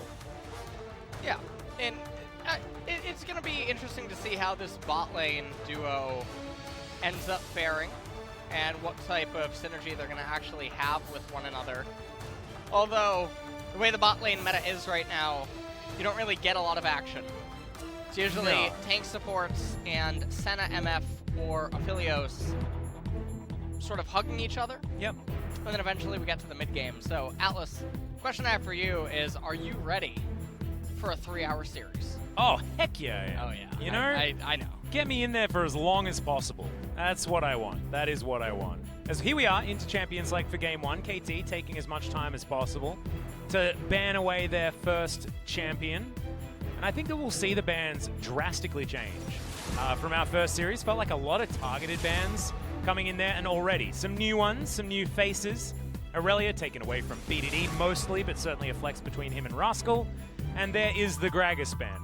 I'd actually, you know, if there's a Gragas ban against Gen.G, assume that it's Life. Not going to be the case this time around. That one is against Clear. The Olaf ban mostly targeted, obviously, at the champion pool, specifically of the enemy jungler, not of any sort of meta team compositions in particular, as Set is actually going to bite the dust here. Yeah, not going to be seeing the light of day. Akali taken away on the blue side, and Elise is going to be the final ban. KT can take something like the Aphelios if they would like to here, or maybe something that doesn't show their hand as much. Lee Sin is standing out, I guess, although I know it's a bit of a sinner pick, but this is Clid that we're talking about. Bono might want to take that one away. Of course, Bono, a notable Lee Sin player alongside his very famous Olaf. But it's going to be the Ornn locked in. Yeah, already we're seeing multiple facets in the KT possible gameplay direction. Well, we're having a B1 Ornn. Gen.G should probably respond to R1, R2, 80 carry plus jungle. What is the jungle of choice, though, here for Gen.G? 80 carry top laner is also fine. Or solo lane flex in the Mordekaiser. Coming in specifically as an attempted answer to the Ornn, but Ornn eventually takes over in mid-game, and Ornn is also favored in laning phase if the Ornn plays it better than the Mordekaiser. Mordekaiser could, of course, be mid lane, as could the Ornn. Both Kuro and BDD do like to flex with each respective champion. So Aphelios is going to be locked in. Once again, I'm going to get very confused about all the different guns. Keep those DMs coming in, by the way, guys, trying to explain to me the fact that I've messed up with one of the guns or other, because I do need all the help that I can get. I think it's largely to do with not being able to notice the icons quickly enough. It's actually I'll put that to work.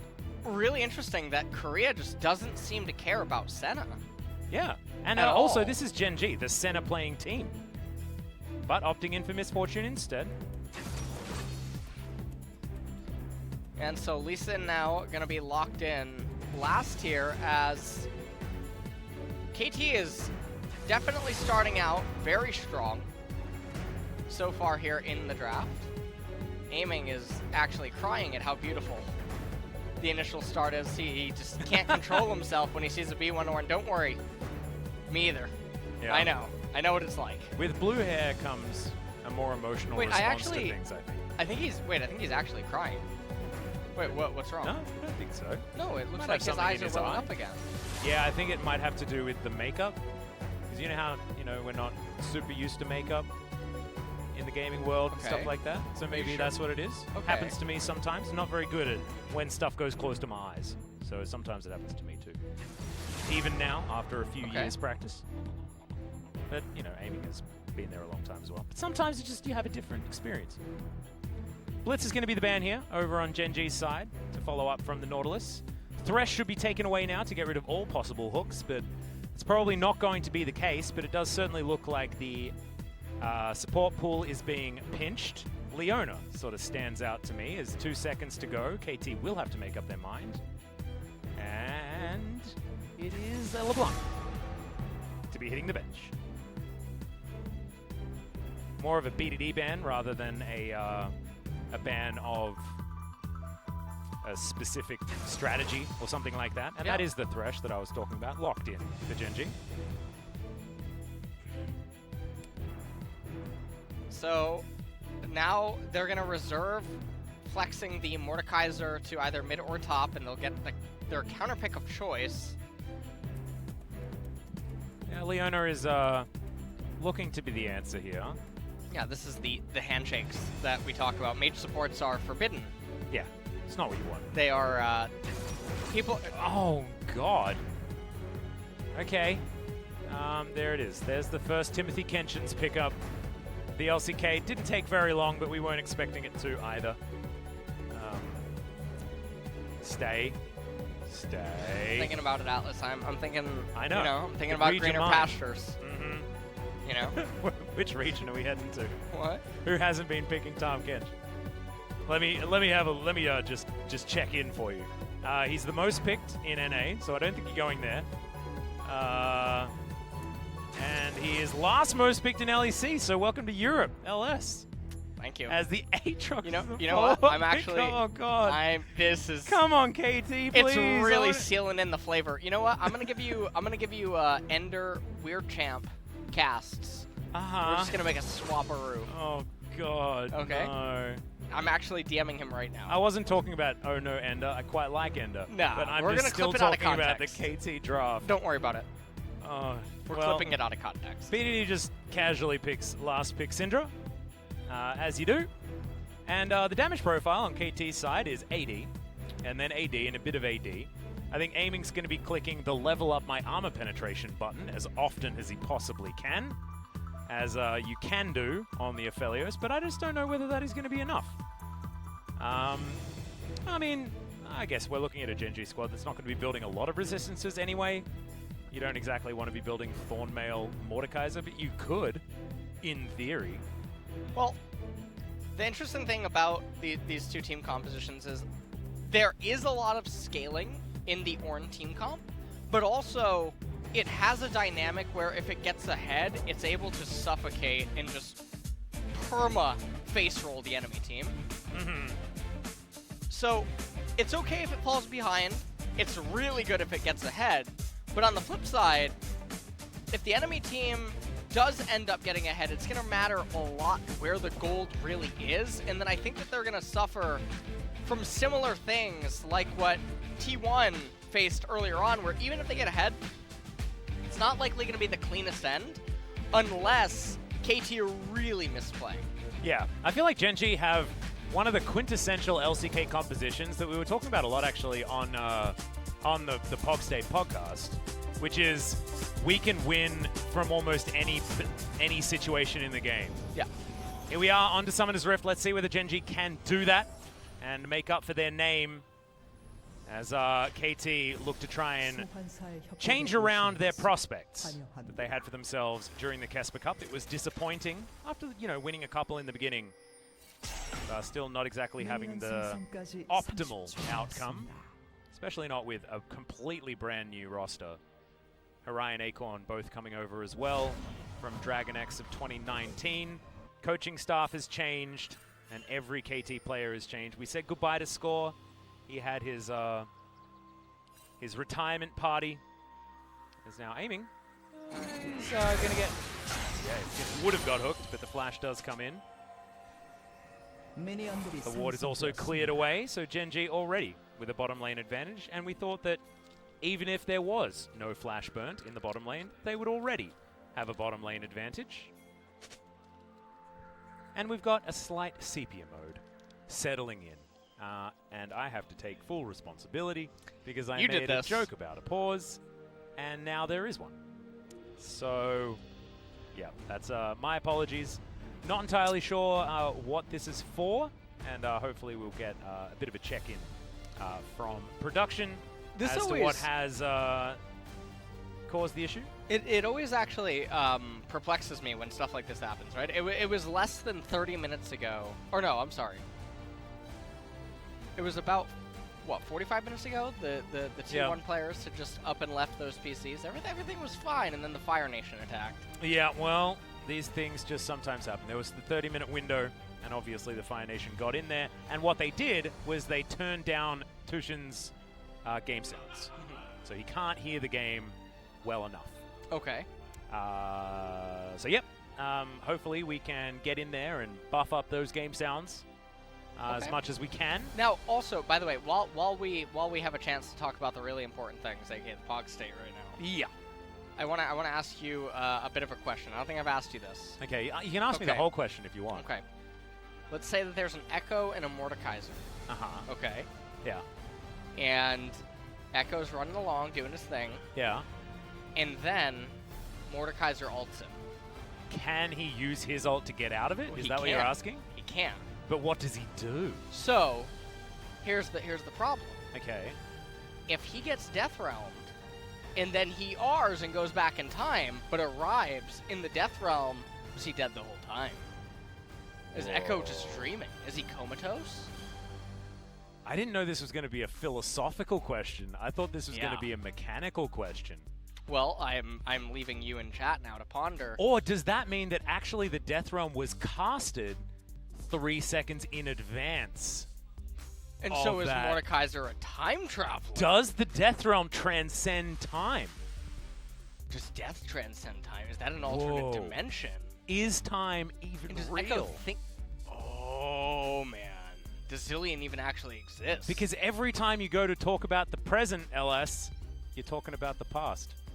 So I mean, these are really concerning questions. It really is. And then I'm having an existential crisis over here. If you want to talk about 7 layers of hell or something, what happens if when Mordekaiser alts a Silas, who then alts the Mordekaiser?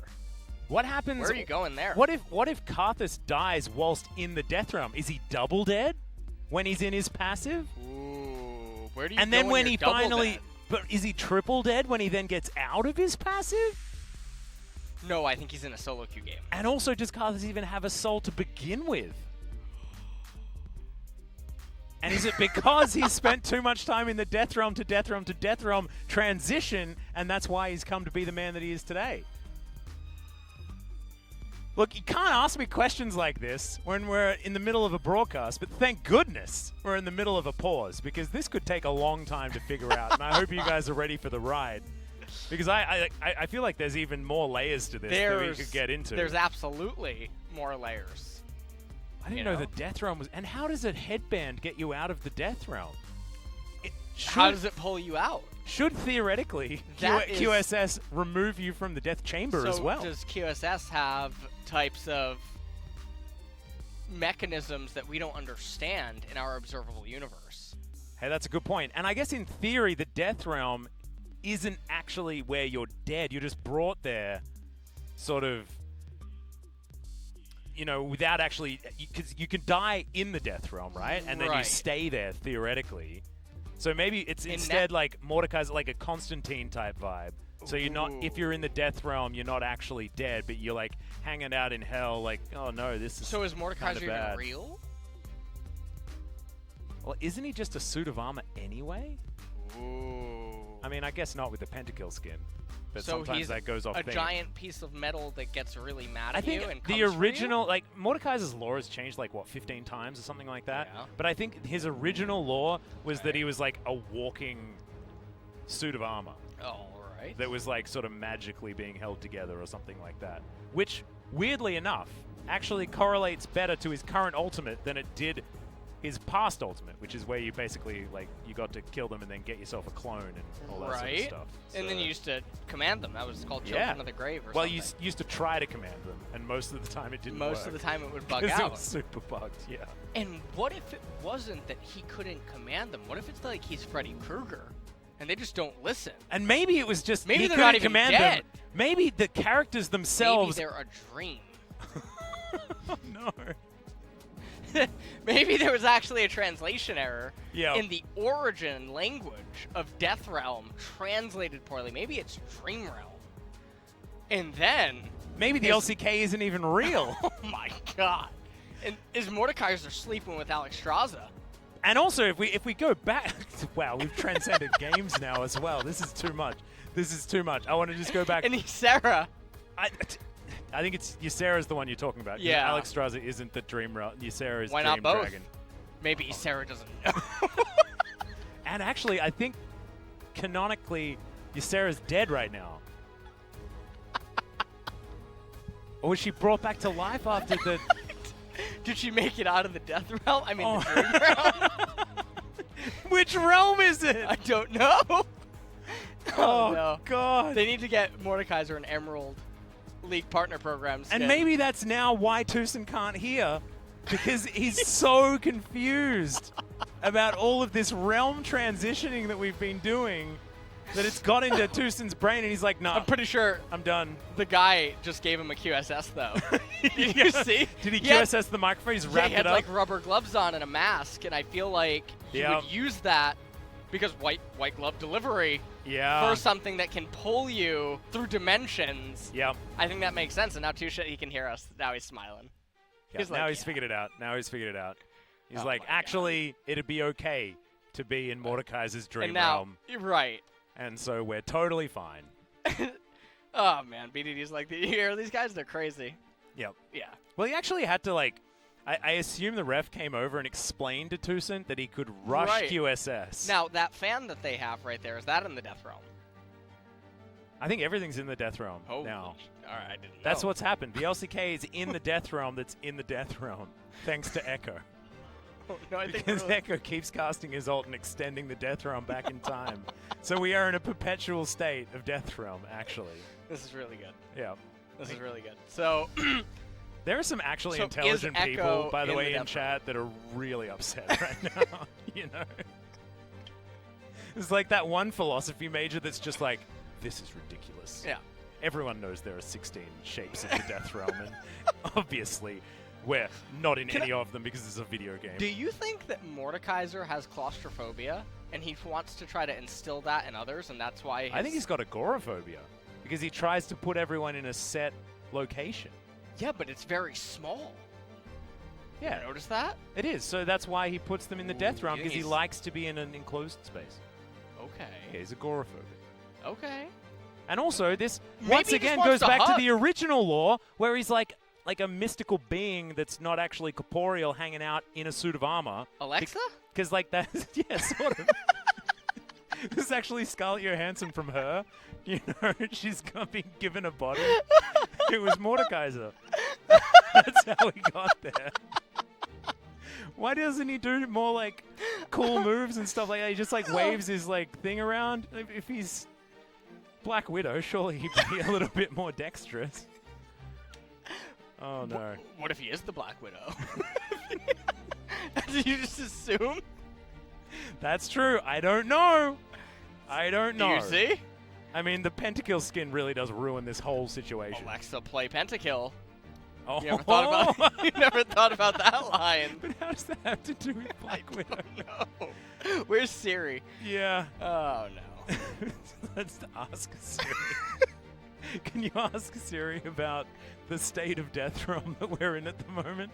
Because I think the longer this pause goes on, the closer we're getting to that. Oh no. Okay. This is great. Tucson does have his headset back on. Maybe because headset issues. stuck. Issues in the LCK generally infect each other. You know, it's like the first headset to have the problem is the first Echo to ult in the Death Realm, Right. and then it all just spreads and continues, and something quantum physics somewhere, something. That is really bizarre.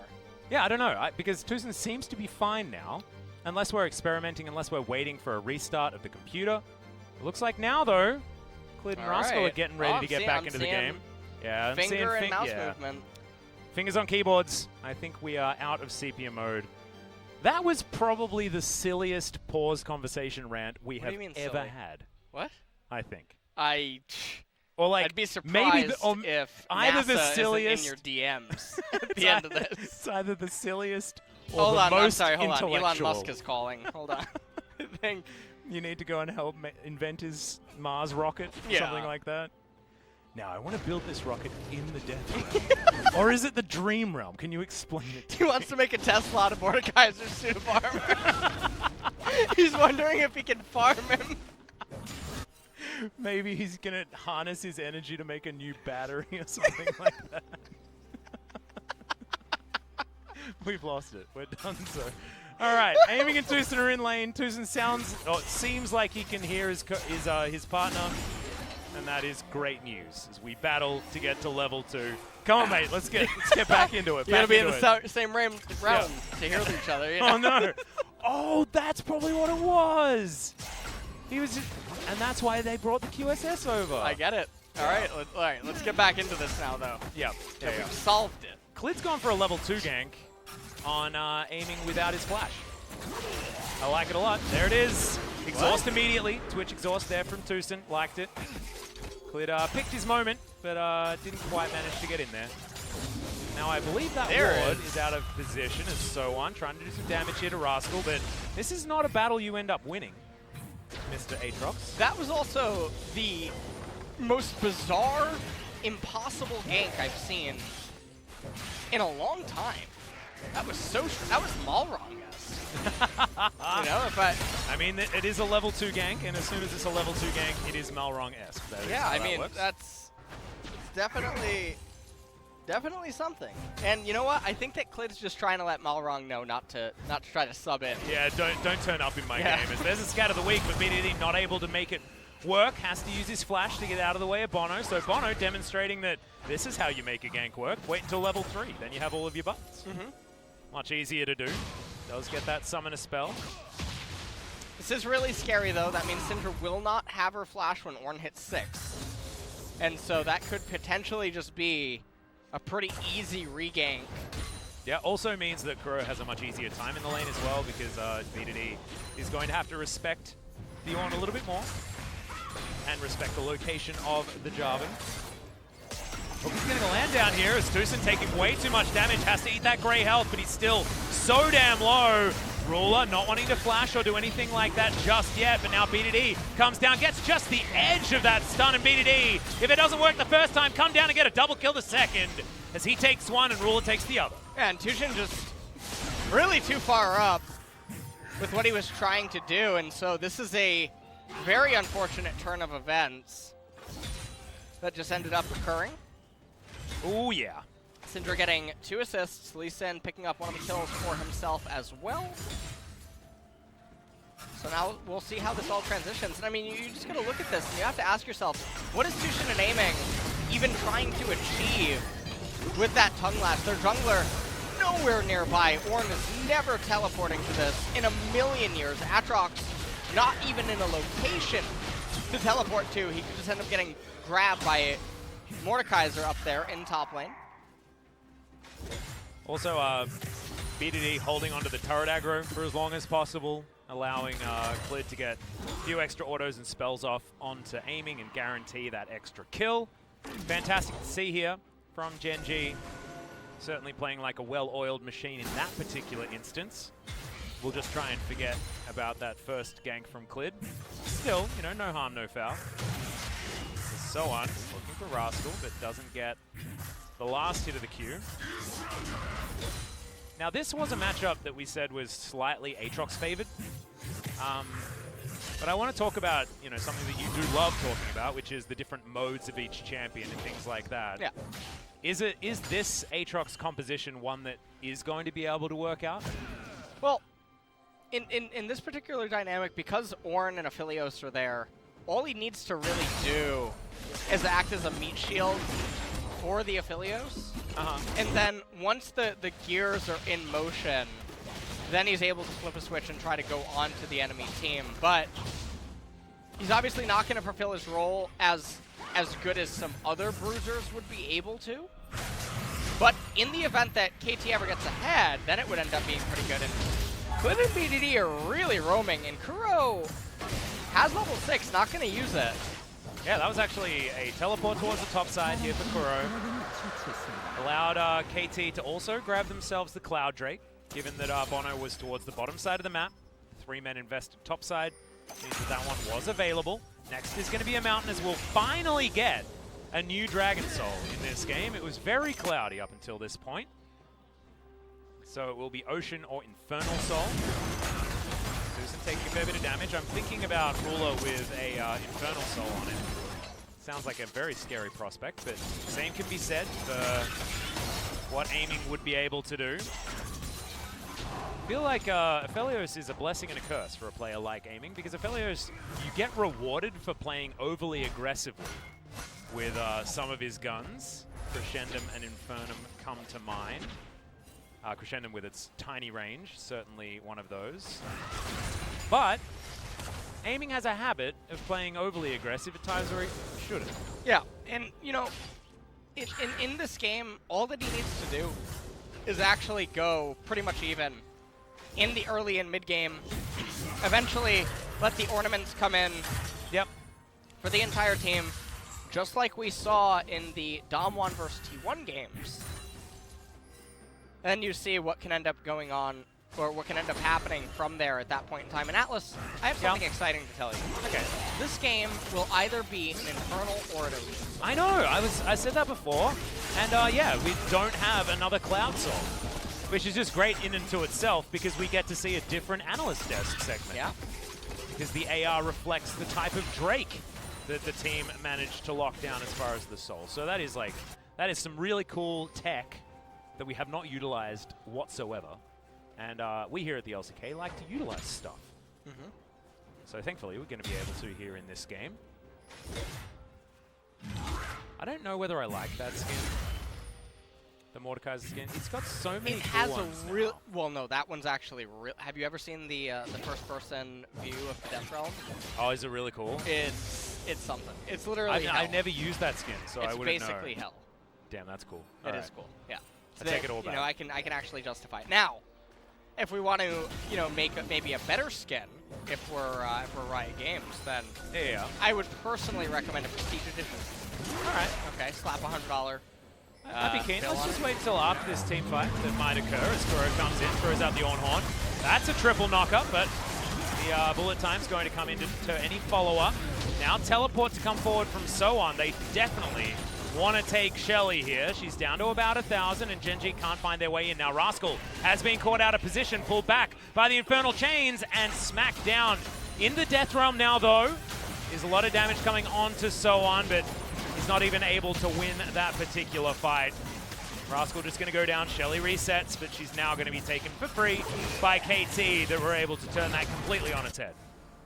It was definitely a very bizarre sequence of events there for the Mordekaiser. He walked up like he wanted to hard engage, but then nothing ended up happening. Yeah, it wasn't a moment that Gen.G were able to actually find success. I think as soon as you see that Ornhorn, you run the hell out of dodge. Yeah. Wasn't what he decided to do. Minute and a half now until the Mountain Dragon ends up coming up. Does look like Jarvan is going Tane. And with the other resistances that champions on KT are going to be getting, especially Ornn, getting that Mountain Dragon should be actually pretty high priority for KT. Well, 1 minute until that's available. As we have a look at this one more time, keep your eye on where Mordekaiser is, as well as it's a pretty good ultimate coming out of Kuro to start it up. The really weird thing is that even if Kellen lands the hook, with everything that is going on, with Ornn basically coming in with a almost flank of sorts, nothing is really going to be able to be achieved, and then Rascal just walking straight into his death. Yeah, not what you wanted. Still has flash available, so I guess is going to be fine in the lane, and has kept up as far as CS is concerned. So Gen.G still retain a gold lead because all that time, Brawler was able to just sit on the bottom side and take plates from the bottom outer turret. So everything calming down once again. 15 seconds, that Mountain Drake will be on the Rift. You can see Bono already there in position to try and take it. There's a Lee Sin in the mid lane trying to put pressure onto Kuro, who does still have flash. Everything available is absolutely fine. Let's see whether this bottom lane is what turns the tide on the availability of that next Drake for either team. Good stun coming down onto Kuro there. Speedity holds onto the ultimate. It's cleared, now in trouble. Flash is going to come forward, but there's the second proc. And the ultimate to come down from aiming as well. That's going to secure it. And KT should transition very comfortably into a second Drake. And so now they're going to pick this up. They're 2 dragons away now from Soul. And if you are KT, the Soul that you're ideally looking for here is Ocean. That way, it reduces all chance that you should, in theory, be able to lose. Yeah. Mostly because Mordekaiser sustained damage, Lee Sin sustained damage. Syndra is burst damage, but just get 1 resistance or something, and then she's not going to be able to do that to you anymore. And so Ocean is my definitely personal the dream. favorite, Dragon Soul, because it makes the Rift so pretty. Look at all the flowers. Are you a botanist? I am when it comes to League of Legends. Okay. Absolutely. Certainly not a qualified botanist, just in general. Do you do herbalism and alchemy and in WoW? I do. Okay. On my secondary. Otherwise, I'm an engineer, staying true to my father and my roots. As there's the Moonlight Vigil, and there's Aiming's Kill. On declared, pretty comfortable stuff here. Bono's going to eat himself some newly acquired honey fruit, thanks to the Ocean Rift. As, that's a hook. And he does go golden. The box is set, but KT are going to get their rotation over. Kuro breaks down one of the walls. He's otherwise just going to turn around. Kuro gets out scot-free. Gen.G retains some of their vision control in the enemy jungle, but otherwise that's all they're going to get. So KT even though they are currently behind in gold, they do have the better team composition. Orin already has the Abyssal Mask. VDD and Clid now, they're coming down. They know that they're on ward. That's a Rift Herald in the middle of the lane. Clid gonna get locked down. Moonlight Vigil comes out just to secure the kill there for aiming. The raining auto attacks from the sky are enough to do it. Ruler gonna have to get out of the way of Tucson here with threatening a tongue lash, but isn't actually going to be able to find the misfortune. And Clid just unfortunate positioning, great vision available from KT. And this is not the KT we saw at Kesper Cup. This is a KT that's looking like a well-oiled machine coming into the mid-game. And I mean, one of the really key things about this game is, like I was mentioning, it's very akin to the T1 versus Dom1 game, where T1 were basically in Gen.G's position, where they're going to get outscaled, they're not accruing sizable enough advantages, and now the question becomes, can they outdance KT? And if the answer is no, well, yes, a lot of the variables are different, but we're going to have to judge and evaluate in what way can they not outdance them. Yeah, well, let's have a look at this once again. Unfortunate that Clid was seen on vision and does skirt away from one, but as soon as the tongue lash landed, aiming with his Calibrum was able just to snipe him down all too easy. Feels a little bit like talking about Caitlyn when a gun is in employment. Caitlyn's a sheriff. Ah, she is. And Felios is not something. a sheriff. Yeah. That's pretty much how that works. Is a vessel for someone so that he can do some stuff. He's got really complicated lore, actually. Does he actually? Yeah, I think so. I haven't read his lore. You know the guy that does the power levels for champions? You know what I'm talking about? You ever read those threads? That guy's a badass. Oh yeah, I do like those. I love that. That guy's good. He's cool. Well, Kuro is somehow leading in experience by quite a large margin. Infinity actually almost behind an entire level to the Ornn, which is not a matchup that I'd be expecting him to have a level advantage in, but there we go. First tower is going to be taken here on the bottom side of the map, and it goes to KT. And we've got 1:30 until the next Drake. This is a KT squad that now have 2 dragons in the bank, a composition that will peak in the next 10 minutes, and the availability of having a Dragon Soul at the same time of an appropriate type. This is going about as well for KT as it can. Ooh. This is one of the really cool things. Aphelios just straightens up Mordekaiser. Really, really good. It's one of the 80 carries that Mord can't just mindlessly death realm and then try to hope that he can kill. Aiming gonna have to try and truck towards an Infinity Edge as quickly as possible to try and get his Ornn item. Kuro already with one in his back pocket. I gotta really point out that all of these Korean Ornn players are definitely Simons. Oh yeah. Okay, they're Abyssal But Mask, this is what right all of our Ornn players are. They've always done this. I don't even think, like, Ornn players have barely ever bought the Iceborne Gauntlet in Korea. My memory serves. It's really good in the jungle because you already have Bombius. Okay, yeah. You already have Cinderhulk, so you can't build. Yeah, you lose the Immolate. Yeah, so kind of sucks. So in that regard, getting the Iceborne's okay in the jungle, but what would be the other option? I guess you could get support items and things like that. Like you Locket, can't. Well, Riot actually forbids it. You can't stack items. No, I know, but you could get Abyssal Mask and Locket instead of Abyssal Mask. Yeah. Let's just pause for one moment, as this is the Wombo combo that we wanted to see from KT. Clid one auto away from death, but Calibrum not enough to do it, as now Rascal has put Bono in the death realm. Can he actually win the fight is the question, as Bono just waits and then gets a perfectly timed flag and drag to get him to safety. Bullet time has to be cancelled early. Rascal stays alive for a really long time and takes Kellen's Lantern to get out to safety, and Tucson with the clutch Devour gets aiming out of the way of the hook. KT walk away with 1 kill and should have inside track on this outer turret mid and the Ocean Drake as well. Yeah, and I mean, they're gonna get this Ocean Dragon. They're gonna be 1 dragon away, and now they are threatening a 23-minute Ocean Soul, which absolutely single-handedly will end the game. Really dangerous for Gen.G. I think most people were expecting Gen.G to pretty comfortably win this series, to be honest. The KT really making them work for it, showing that this new composition, the new coaching staff for this squad is so far working out Of course, Tucson and Harai and Acorn all working together in the previous year on Dragon X. But otherwise, you know, Soan and Bono both coming over from Hanwha. Kuro coming over from China. And let's have a look at this fight one more time. As these Moonlight Vigils coming out from this grabbed up gun out of aiming has been really nice to watch. Yeah, I mean, the lockup into the Ornn ultimate, it was a little unfortunate they couldn't actually get Mordekaiser there. Aatrox just not quite able to lock him down, but they're in such a commanding position right now. Kuro about to hit level 13. He just did it, so now he's going to be able to give the Black Cleaver over to the Aatrox. And then after that, it's probably going to be the next item. I don't know if Jarvan is actually building Black Cleaver. I think that he is. He has a Kindle Gem.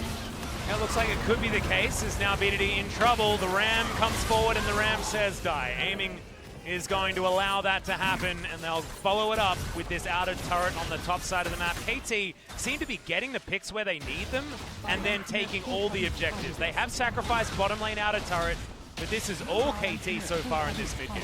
Yeah, and even now the thing at the top is that might be confusing to a lot of people. Why are they only 1.5k ahead despite getting all this tempo, all this advantage, etc.? And a lot of it just stems from, you look at the CS gaps in some of the areas. The Mordekaiser, I mean, he's essentially up 20, 80 carry. Yeah, Ruler is up a lot of money because he took all of the plates as well. And they've taken the whole outer ring of turrets. So that's where stuff is going. And BDD is walking up way too far, and I really like how quick they were to punish BDD's misstep. So 2.5 minutes now until Ocean Soul. It doesn't actually look like Jarvan is getting anything. And also, Kuro is not walking towards Aatrox to give him an ornament. Oh, I'm sorry. He already gave the Infinity Edge to Yeah, Aiming. we got a big old Molten Edge here for Aiming. His gun is well and truly souped up. You would think that Ornn would, you know, maybe come up with That's the ult. That's going to not land onto the acquired target, but the Ram well Ruler gonna have to walk away. And that's another fantastic devour there from Tucson to get Aiming out of the way of that turret and the Death's Grasp. Now you can see why Tahm Kench was picked here. It's so that Aiming can play hyper-aggressive like he always does and not get uber punished every time he steps forward.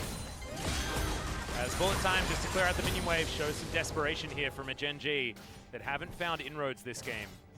Gold gap already, still not quite there, given the equal turrets and extra CS. But KT do certainly have control of this map. Bono just going to auto-attack this turret and end up raising that as well. Just under a 3,000 gold lead. Yeah, they might actually get it over that mark as well, because you can see BDD is up towards the top side. Does have teleport. It looks like KT bearing down on this outer turret mid aren't going to be answered. Severum looking to tear through it. He chooses to chew through his Gravitum ammo instead. And they sacrifice 2 turrets in a row to Gen.G, identifying that they want to get to a different stage of this game in order to start some fights. Such a shame though, because that first dive on the bottom side of the map really got Gen.G to a great position. But since then, it's been all about KT maneuvering around this map just better than what Gen.G have been able to. 30 seconds now until the Ocean Drake is up. A really unfortunate Kuro actually doesn't have... Oh no, I'm sorry. He just got the Sunfire Cape. Yep. right on time. Planned. Also has the heal from Spellbook. I like to call it the Goose Down Sunfire Cape. That keeps you real warm. Real warm. Have you got a Goose Down coat for winter? Nope. I just have my... I have the... I don't know if it exists. I don't know. You know the National Geographic brand? Yeah. Yeah, I don't think that is... I don't know if that's a thing in the West. It is a thing, but it's just not super in like it is over here. Like, everyone loves their National Geographic brand stuff. Well, I went to Costco the other day and they had National Geographic brand phone cases in like fancy displays. It was really weird. That's very strange. Yeah. You know what I haven't seen in a long time? A TV. Oh yeah? Why? I don't know. That just randomly came into my mind. Okay.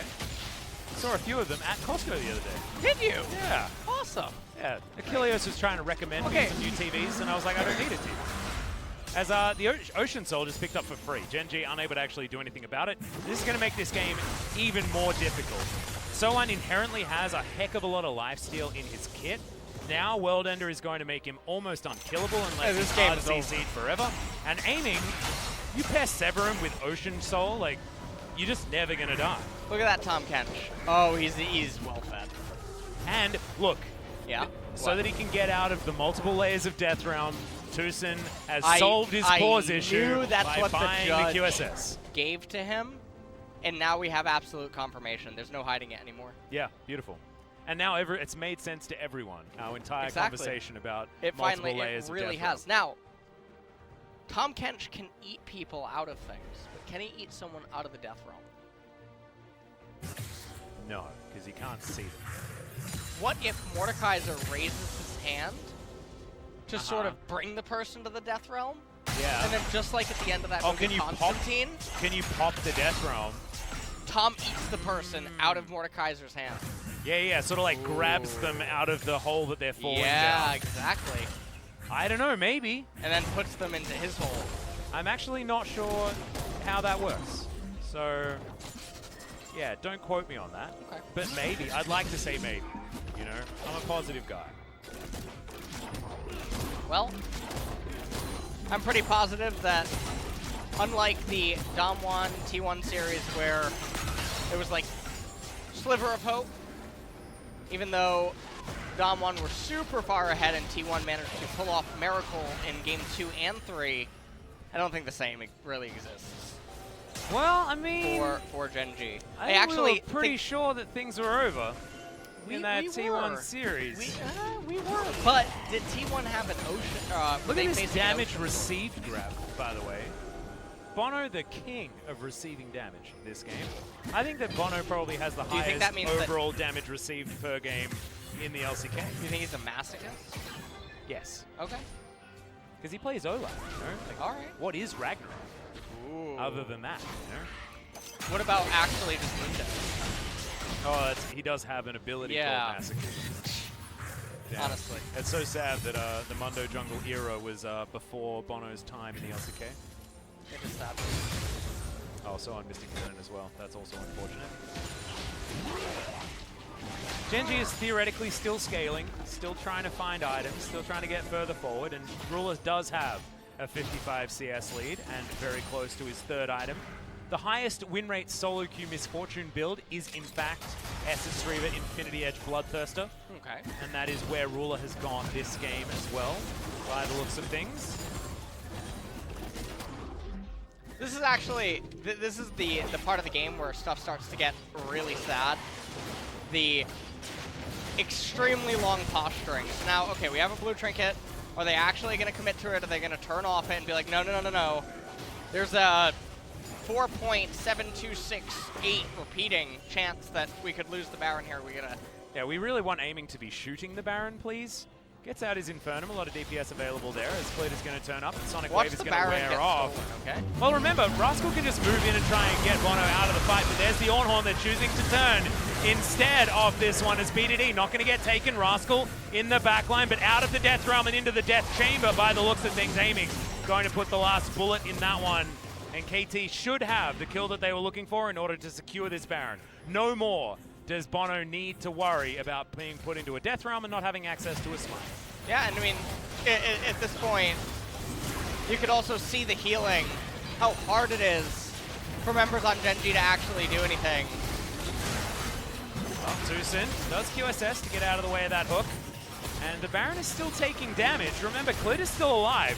This is still theoretically a 50-50 if they don't play this one really well. Clit has flash. He can get into this pit, but he's not able to do a double smite. He's going to lock it down thanks to the unsealed spellbook, and now Soan flashing in to try and win the team fight afterwards as well. He Ruler does not going to be able to take feel for damage. himself whatsoever, but flashes out of the way. The heal is there as well as Bono doesn't have his ultimate, and Ruler's just kited them all out. The rest of his team is dead, but that part of it looked damn cool from the Gen.G 80 carry, and now he's going to strut himself out of there, but still a well worth a team fight for KT. Now KT with this Abyssal Voyage. Not as clean as it could have been, but it's fine. Aphelios, like one of those like salespeople at like rest stops. They're like, do you want to put, you know, like, yep. That was actually really sad. He's playing his Demon Hunter from Diablo 3, strafing on top of them. Okay, that's what happens. Severum does that. I think that first inhibitor going to go down. They can end the game. They do not need to back off here. Doesn't look like they're going to either as the Allhorn comes in once again. Oh god, they're both stunned up. Aiming with a glorious ultimate. Soan dives in on top. That's a double kill for the Aatrox, but aiming's Aphelios has been the best that we've seen so far today by the looks. Nexus is going to suffer some defeat, and 29 minutes in very quick fashion. KT go against what our expectations were and take down Gen.G in game 1. And this is a really, really big turnaround so far here in game number 1. They had a much better draft. You saw it, B1 Ornn. There's very few things that are potentially better than B1 Ornn, I'll tell you that much, Atlas. B1 Ornn and B1 Gragas are what I've learned are pretty good. Those are two of the best B1s. Oh. Okay. You want to be LS's friend and you're a coach. Draft, round 1 Ornn. If you B1 set, yeah, no, don't do that. Don't do that. Yeah, you're a sinner like both of the teams in our first series. Exactly. Yeah. Impure. You don't want to be that. Yeah, you don't want to do that. No. But the Ornn worked out very, very well. I have to shout out Kuro just with how he played the Ornn in what can be a rough matchup. Bono comes in, gets exactly the gank that he needs to at the time that he needs to, so that Kuro can stay in that matchup, and they just continue to snowball it from there. The amount of pressure that was on Clid, I mean, going for a one-camp gank bot lane that can never work in a million years. It was a strange one. Endless amount of forcing that he was trying to do with BDD, both top lane and bot lane, getting clapped for it. Yeah. Eventually at one point, and then they just got outscaled. I mean, it really just is like that. So draft is very important, which is really cool. We can't all be T1. But what I love is that we have a look at this draft, and it's a draft where they had a Tahm Kench, which you hate. They have an Aatrox, which you hate. But the draft, if you design it around certain picks that can be a worry, then it can work out. And we saw this time around, in a game that is won at 29 minutes, hell yeah, you can do it with an Aatrox. You can do it with a Jarvan, with things like this. Oh, sorry, Aaron. I mean, yeah, I mean, close that enough. guy that went to O'Shea Kennedy's office and all that sort of stuff. Yeah, that. And Aiming did a hell of a lot of work. Like, he was down in farm, yes, but he was able to play out these team fights really, really well on the Aphelios and was landing the Moonlight Vigils that you need. It was really nicely played. Well, we'll see if the Aphelios actually draws a ban in game number 2. And also, how is KT actually going to bounce back from this? Will we see a substitution or anything? Like I said, yeah, it was only... I mean, Gen.G can put life in, but otherwise I don't think they have too many other options as far as substitutions. So we'll see whether it is going to be life making his way onto the Rift or whether it's going to be the same roster just trying it again in game 2. A lot of expectations on Gen.G's shoulders, and theoretically 2 games to try and earn them in this series. If we go into the distance, see you back after the break for game 2.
여기까지 하면 여기까지 하면 정비. 아니야 해. 더 하자. 더 해. 하나만 찍고 봐봐 신들한테. 야 뒤에 볼게. 오케이. 지금. 나이스. 야 모대 들어갈게. 끝내자. 끝내봐. 나이스. 다음 판도 잘한다. 근데 이거 초반 아닌가? 원래 이런가? 잘했어. 살짝 흡사하니까. 잘했어. 레전드 오브 룬테라의 세계에 오신 걸 환영합니다.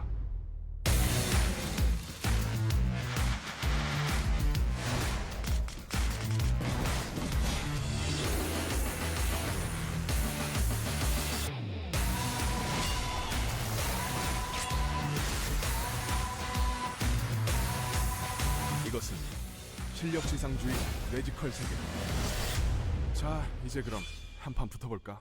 레전드 오브 룬테라.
레디, 액션.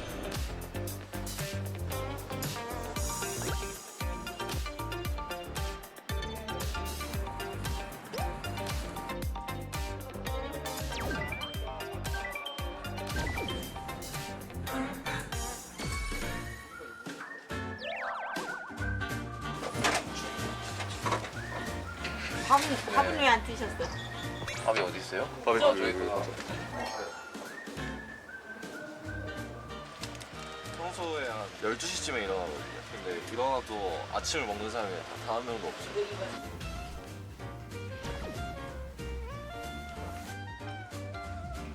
딱 이거 다 먹으면 맛있게 되고 더 먹으면 더 그렇게 해가지고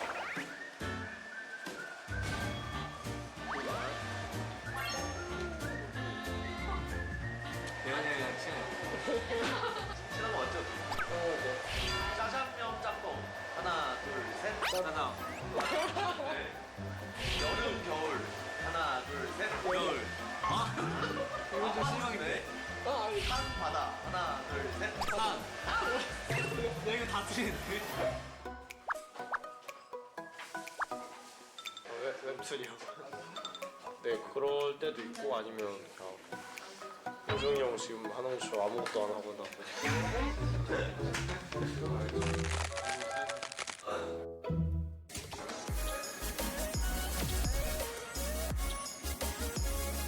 평소에 촬영하던 거랑 그냥 똑같이 진지하게 임해야 할 것 같아요.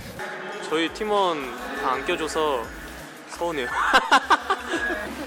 그거 재밌게 봤는데 막상 제가 나올 생각하니까 오글거려서 못 볼 것 같아요.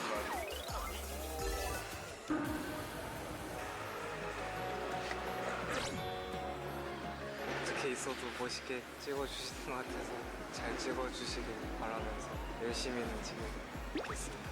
뭐 그냥 평소에 하던 대로 잘 찍도록 하겠습니다. 시킨 대로 하면 잘 편집해 주시더라고요. 이제 여기서 촬영해 주시는 분들이 하라는 대로 열심히 임무를 수행하려고 합니다.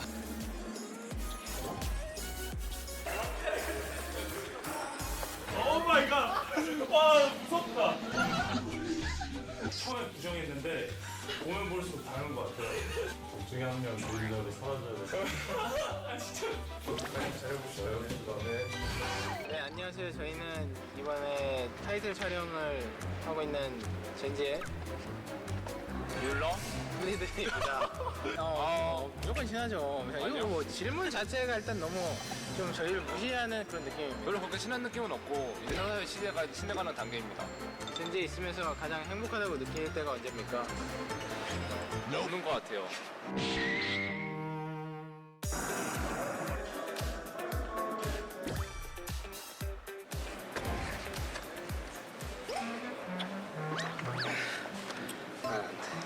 왜안 돼요? 살쪄서요. 하나생명 밥이 너무 맛있게 나와가지고 제가 주체할 수 없어가지고 2kg나 쪄버렸어요. 비시즌이 되면서 이제 할 게 없으니까 운동이라도 열심히 해서 이제 건강 관리라도 해야겠다. 매일 밤마다 다이어트를 새로 하는 사람.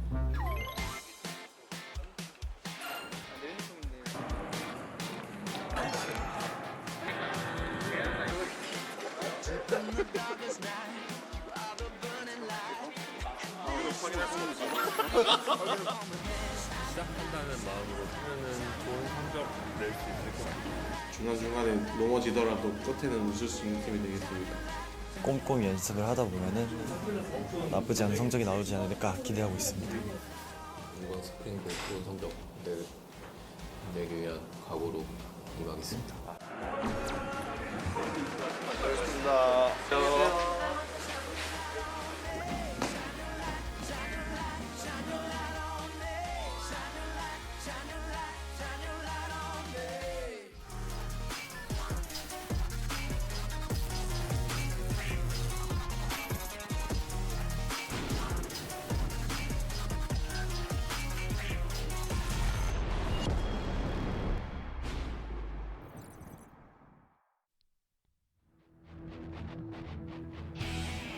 네, 개막전 두 번째 경기 KT와 젠지가 만났습니다. Spring Split match 2, game number 1, analyst desk.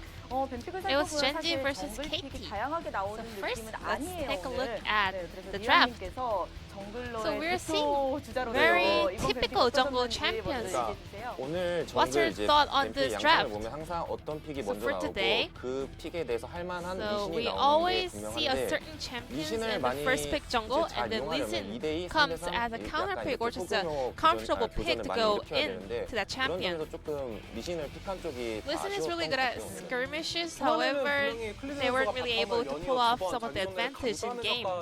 힘을 실어줬기 때문에 거기서 Well, Clid was taking high risks in game, however, he wasn't able to get the high 힘이 약간 return. 또 KT 쪽으로 좋아진 것도 그렇고 전반적으로는 Overall, 마치 클리드의 움직임과 젠지의 움직임이 아는듯이 보노의 어떤 진두지 movement was 아래 actually all 바텀에서 predicted 턴캔치까지 by 호흡을 Bono 해가지고 and all the 계속해서 젠지를 KT 잡아먹는 members. 이 KT 팀 So 플레이가 KT was 일품이었던 것 able to 같습니다. kind 네, of KT의 take 경우에는 down all the 오른 Gen.G 선택을 players. 했는데요. 이게 어떤 의미가 KT 있을까요? blind picked 앞선 경기랑 Ornn 약간 if you 비슷한 want. 포인트도 이야기를 할 만할 것 So 같은데요. we 앞선 already 경기에서는 mentioned this. 세트를 상대로 오리아나를 뽑았지만 So 충분한 they 압박을 가하지 played 못했고 Orianna up against 오른을 Set, 상대로 but 신데렐라를 Orianna 잡았지만 wasn't 충분한 able to 압박을 give a 가하지 lot of 못했는데 pressure. 기본적으로 원거리 메이지가 And also 때릴 수 same 있는 thing 주도권을 happened 가지고 있지만 in today's 결국에는 game as 한방 well 정글러의 because 갱킹이라든지 이런 the 부분이 취약해지는 range 타이밍 champion, 때문에 AP 그 압박을 충분하게 champions 굴리지 can give 못하면 some 이런 pressure. 챔피언들이 However, 결국 the 재활을 pressure 할 수 from the 있다는 게 junglers are 반복된 것 bigger, so it's actually really 아펠리우스가 difficult to 확실히 snowball 존재감이 다르다는 걸 with the lane 보여줬습니다. pressure. 아펠리우스 픽은 확실히 1티어라고 봐야겠죠? So moving on to 저도 the AD 아펠리우스, carry, do you think 궁극기 Aphelios 플러스 is 겹쳐져 오는 top 약간 tier champion? 이니시를 많이 생각을 했는데 그걸 So, 정말 잘 이용했던 한 경기였던 것 같고요. This game was the match that 아펠리우스가 이렇게 되면 showed a 미스포츠보다 good 좋은 combo 픽인 것 of Aphelios, the ultimate and the engagement. 저는 이번 So I 경기를 think 보고 it's 아펠리우스가 뭔가 much 더 better 주도적인 than 픽이 아닐까라는 misfortune. 생각이 듭니다.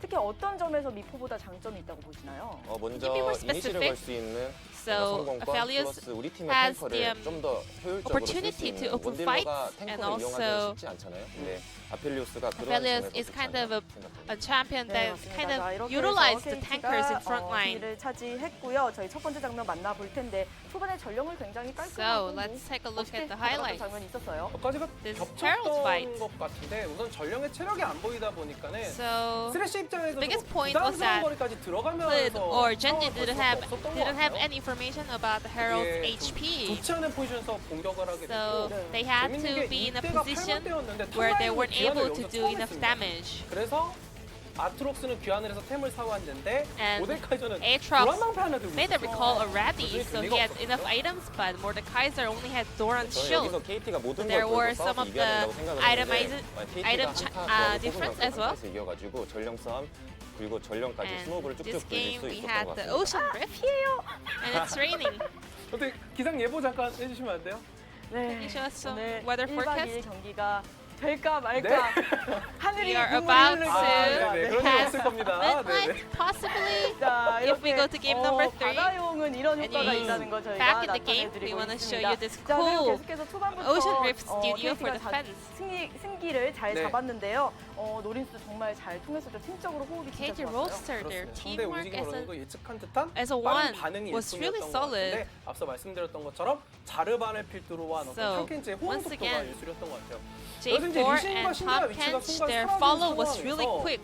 바텀 커버를 가다가 갑자기 At this 위쪽으로 point, Lee Sin and 올라갔는데 Syndra was missing, 순간 but 탐켄치랑 Bono 미리 made a 앞에 great 대기를 하고 prediction, 있었어요, 호응을 just 해서. roaming up 저는 to the 여기서 mid KT lane. 선수들의 커뮤니케이션을 약간 칭찬하는 게 So 리신 여기 들어올 this 수 is 있어. a proof 바텀 쪽에서 나 여기 갈 수 a 있어. great 순간적으로 한 communication 1초 in the 컷, KT 1초 컷 roster 계속 players. 나오면서 이 They were 리신이 making 자르반을 great 밀어내야 되는 predictions about 구도인데 where 리신이 the Lee Sin 잘리면서 이 possibly 구도가 많이 be 깨진 at, 것 같아요. and they were able to make a lot of follow-ups immediately. 좋아 보인다라는 느낌이 들었는데요. 리아님은 이렇게 KT가 Lyra, 호흡이 좋은 이유 아무래도 좀 기존의 호흡을 맞췄었기 때문에 do you 그게 think it's 가장 크게 because 작용을 한 some of the players were in the same 나이로 team 플렉스를 previously? 했다고 하잖아요. 약간 Well, they were 나이가 but flexing with their age, you know?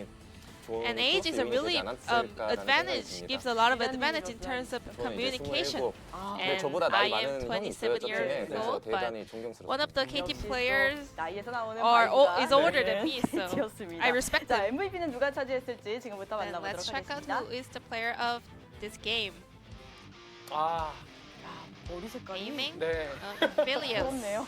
아펠리오스 With blue 장이 hair. 맞다라는 이야기가 나왔던 것 같아요. 단순히 그냥 딜이 센 챔피언이 아니라 주도적으로 뭔가를 만들어낼 수 있는 That he only did a lot of damage on Aphelios, he was really proactive and making fights as a bot laner. And also the damage in late game was amazing as well. 딜도 딜이고 약간 오른 궁, 자르반 궁 겹쳐지면서 굉장히 Well, the damage was really huge, but at the same time, there were a lot of 솔로링크에서 만나봤는데 skill shot landing at the same time. 굉장히 You know, 믿음직스러운 ultimate from Ornn and also J4. 에이밍 선수였다. And aiming also 그리고 carried 그런 Lyra once 에이밍의 in solo 주도에 queue, so 맞춰서도 나머지가 pretty 호응을 much 너무 shout out 잘하면서 to aiming 만들었기 here. 때문에 에이밍이 아펠리오스 혹은 이걸 중심으로 한 이런 식의 KT 조합은 아마 계속해서 좀 Aiming 의식을 해야 got 될 8 것 같아요. votes 타치들도. out of 12 voters for the player of the game. 정말 좋았고요. 8표라는 And 거의 the 압도적인 4 votes 차이를 was 내면서 에이밍 were 선수가 MVP headed to 가져갔습니다. 이제 2세트 jungler 경기 만나보도록 Bono. 하겠습니다. So it's 이번에도 time to move on to game 경기가 number 2, 펼쳐질지 and I'm going 지금부터 to 만나보시죠. pass it back to our casters. Thank you. Thank you so much, Jisun, for that glorious translation of our analyst desk for today. Lovely to see the Ocean Rift represented as well. And congratulations to Aiming. I think there was no questions there about his performance. But this guy on your screen right here, they said that apparently Bono and the rest of KT had his number when it came to his early game pathing, and certainly looked like that when we were observing the Rift in Game 1. But this is what happens. And I love that this, so KT have changed every player and the coaching staff. Now they're off to a great start. What the most KT thing to do now is to catastrophically lose the next 2 games. Okay.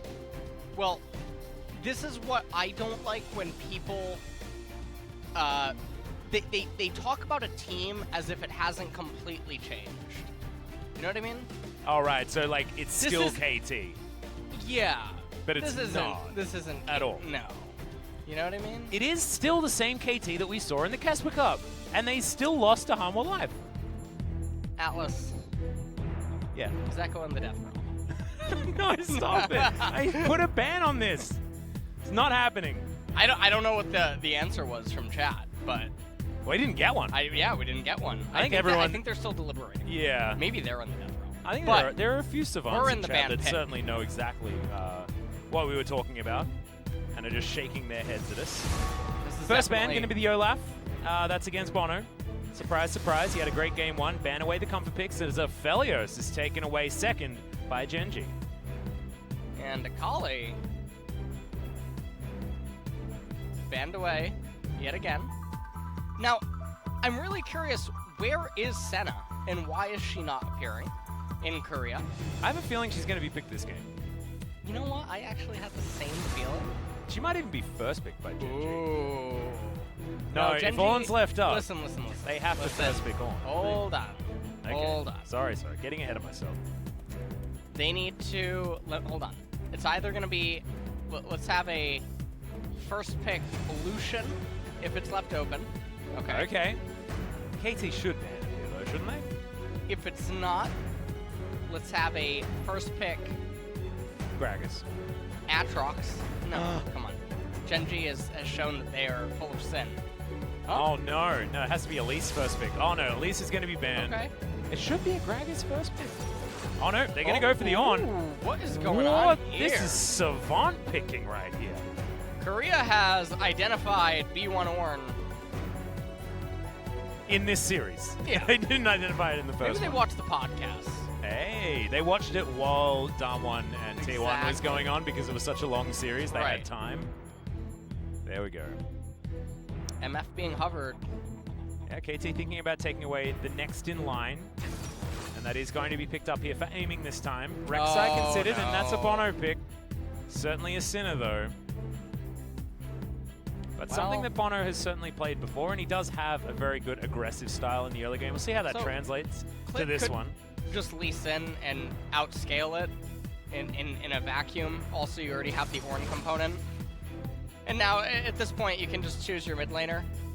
So, yeah. Okay. All right, we're right on script. Now, Syndra can come in for Kuro. Okay. See whether they stick to that one, or whether it's going to be something else. They can take a support here if they'd like as well. Keep things real flexy. But it looks like it's all about the LS predictions this time around, as Rumble is more often than not picked for the mid lane, and Kuro is going to take that one away. So one could, of course, play it. We've seen it more in mid, Season 10. I don't think that you're worried about Lucian at this stage of the draft, especially because Lucian and his support would have to be shown face up. And so you can actually just pick your top laner and then counterpick support, in theory.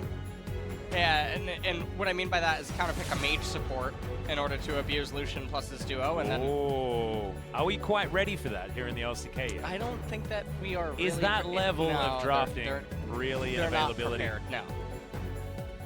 I don't know, man. Do you know what I'm interested about? What? I'm just gonna cheat a little bit because I need to jump into OPGG and check out what Kellen's been playing. That's Varus banned. Yeah, so this is what I meant. Are KT gonna pick top Lucian and deny? Oh, and then force them on to Ezreal. Yeah. And then Gen.G would be playing Ezreal Zoe. It's an opportunity here. Tushen. Well, that's Camille. That's a very different champion. But still a flex pick between top and mid. So I don't mind it. Bono's smiling to himself as the Camille is locked away. That is, of course, not his champion. However, there's the Kalista. So we've stepped all the way away from it, and Kellen's going to take away his Taric as well on the bottom side of the map. This is a very different composition coming out from Gen.G, apart from Clid, who is still on the lease in. Definitely very interesting. So the mage support is still entirely a possibility. Probably not going to stay. Probably going to get like a Braum or something. Knowing, okay, there it is. The Alistair to come through from Tucson, certainly an old favorite of his, and does pair well with the Misfortune. I do like it when it's aiming as well, because now at least Tucson can go in when aiming's being ham. Yeah. And aiming does certainly like to go as aggressive as possible at any given moment. Worked out in game number 1. Whether it'll work out again in game number 2, I'm not entirely sure. Currently, Kellen is ranked 53 in solo queue and has been playing a lot of Taric. In fact, 11 games played so far this season with an 82% win rate. Okay. Ain't bad at all. Definitely not. And it's been the Kalista Taric combo that he's been playing alongside Ruler in solo queue. So we'll see how much we necessarily need to read into it. Hasn't played it so much in the last week, only that one time, but it was the Taric Kalista. So they actually do have some pretty good Ornn items. Obviously, Kalista has Blade of the Ruined King. Yeah, that was actually a pretty good upgrade for Kalista players when that particular ornament was introduced into the game. I believe that was alongside the Frozen Fist and the Luden's Echo upgrade as well, which Medic made an absolutely hilarious joke about on the LEC broadcast. You guys probably should go back and watch that. I was in What stitches. happened? He made an Echo joke, Luden's Echo joke. I don't get it. It's okay. Neither did most people. What? Yeah. It was. Were you talking about Echo again? Yeah. Yeah, we're talking about Echo. In the Mordekaiser? Yeah, in the Death Realm. I was talking. He made that joke. What if Echo is actually Luden's and it's just a translation error? Oh my. What so if maybe Echo, we should actually call him Luden from now on. What if Echo's name was mistranslated from whatever symbols they originally read it as, and he's actually Luden's Echo? What if Echo is Luden? Goodness. I'm just going to call him Luden from now on and give it no extra thought. That's how I'm going to tackle this particular problem. We've got the emerald gorgeousness that is Tarek. Shout out to Dongjun over on the caster desk. A lot of Korean fans do think that he looks like Tarek. That is why you've seen the cosplay in the past. Well, in this game, Zoe is really getting her workout on. Honestly, I'm a little impressed that she manages to remain that agile while in motion with that jump rope. Now, this guy, this little smug, cocky, oh my god. Kuro's a lord. He knows how to spam You know, his emotes, I get man. so mad when I see that smug, Little Yodel's face. Like hanging out of Yeah. his, it's another fairly Pacific Rim style mech No, it's situation. Dr. Eggman. I know it is Dr. Eggman. When does Sonic come out? Or Dr. Robotnik. Isn't it already out or something? Has it been recalled again? Have they had to redo like No. the You're animation again? thinking of Warcraft 3 refunded. Oh no. That's Do you know what I did? I didn't purchase it. I didn't either. I didn't even know it came out. Well, until good. yesterday in Twitch chat. Did it come out? I don't know. Maybe Yeah, not, I don't think so. I think it's still coming out. Yeah. That's a dazzle onto Tucson. Makes a fair bit of damage there as well. As Ruler is certainly a very notable Kalista player. This is going to be a rough lane for KT, just because Ruler is very good at playing very far up on this pick. And as long as Kellen just does what he's told, Ruler should be able to solo carry this one. But it's whether or not the game can be played around Ruler from KT's part as to whether or not they're going to be able to get themselves back in. And I find it interesting because often you talk about a Misfortune lane, at least in the past, with Misfortune generally having a lot of power, but not so far. Well, that's that's a really nice trade there by Rascal. Yeah, someone really struggling. As Rascal finally finding his time in the sun. Wasn't necessarily a man that made his, I don't know, made his claim to fame on the tank champions. It was more on the carries. She has a redemption. Of course, uses Zoe in the LCK. They all have redemption at least level 4. Beat it a little bit early at level 3, but it's generally how that works. All right, well, I've stopped getting tilted by it because it happens every time without fail. Okay. So I'm starting to say that, you know, the Zoe that doesn't get it is wrong. Wow. Okay. It's okay. I was actually trying to steal Bono's Yeah. Scuttler away, but also using it as a scouting tool, which we haven't seen so much. Often it's used for harass. Yeah. Or sort of a bit of both. Definitely a really good usage of it. So, Bono not going to be super far behind by any means. He will be down 1 camp. He's moving around. How do you think Rek'Sai moves like this under the Rift? Honestly, it's a bit impressive.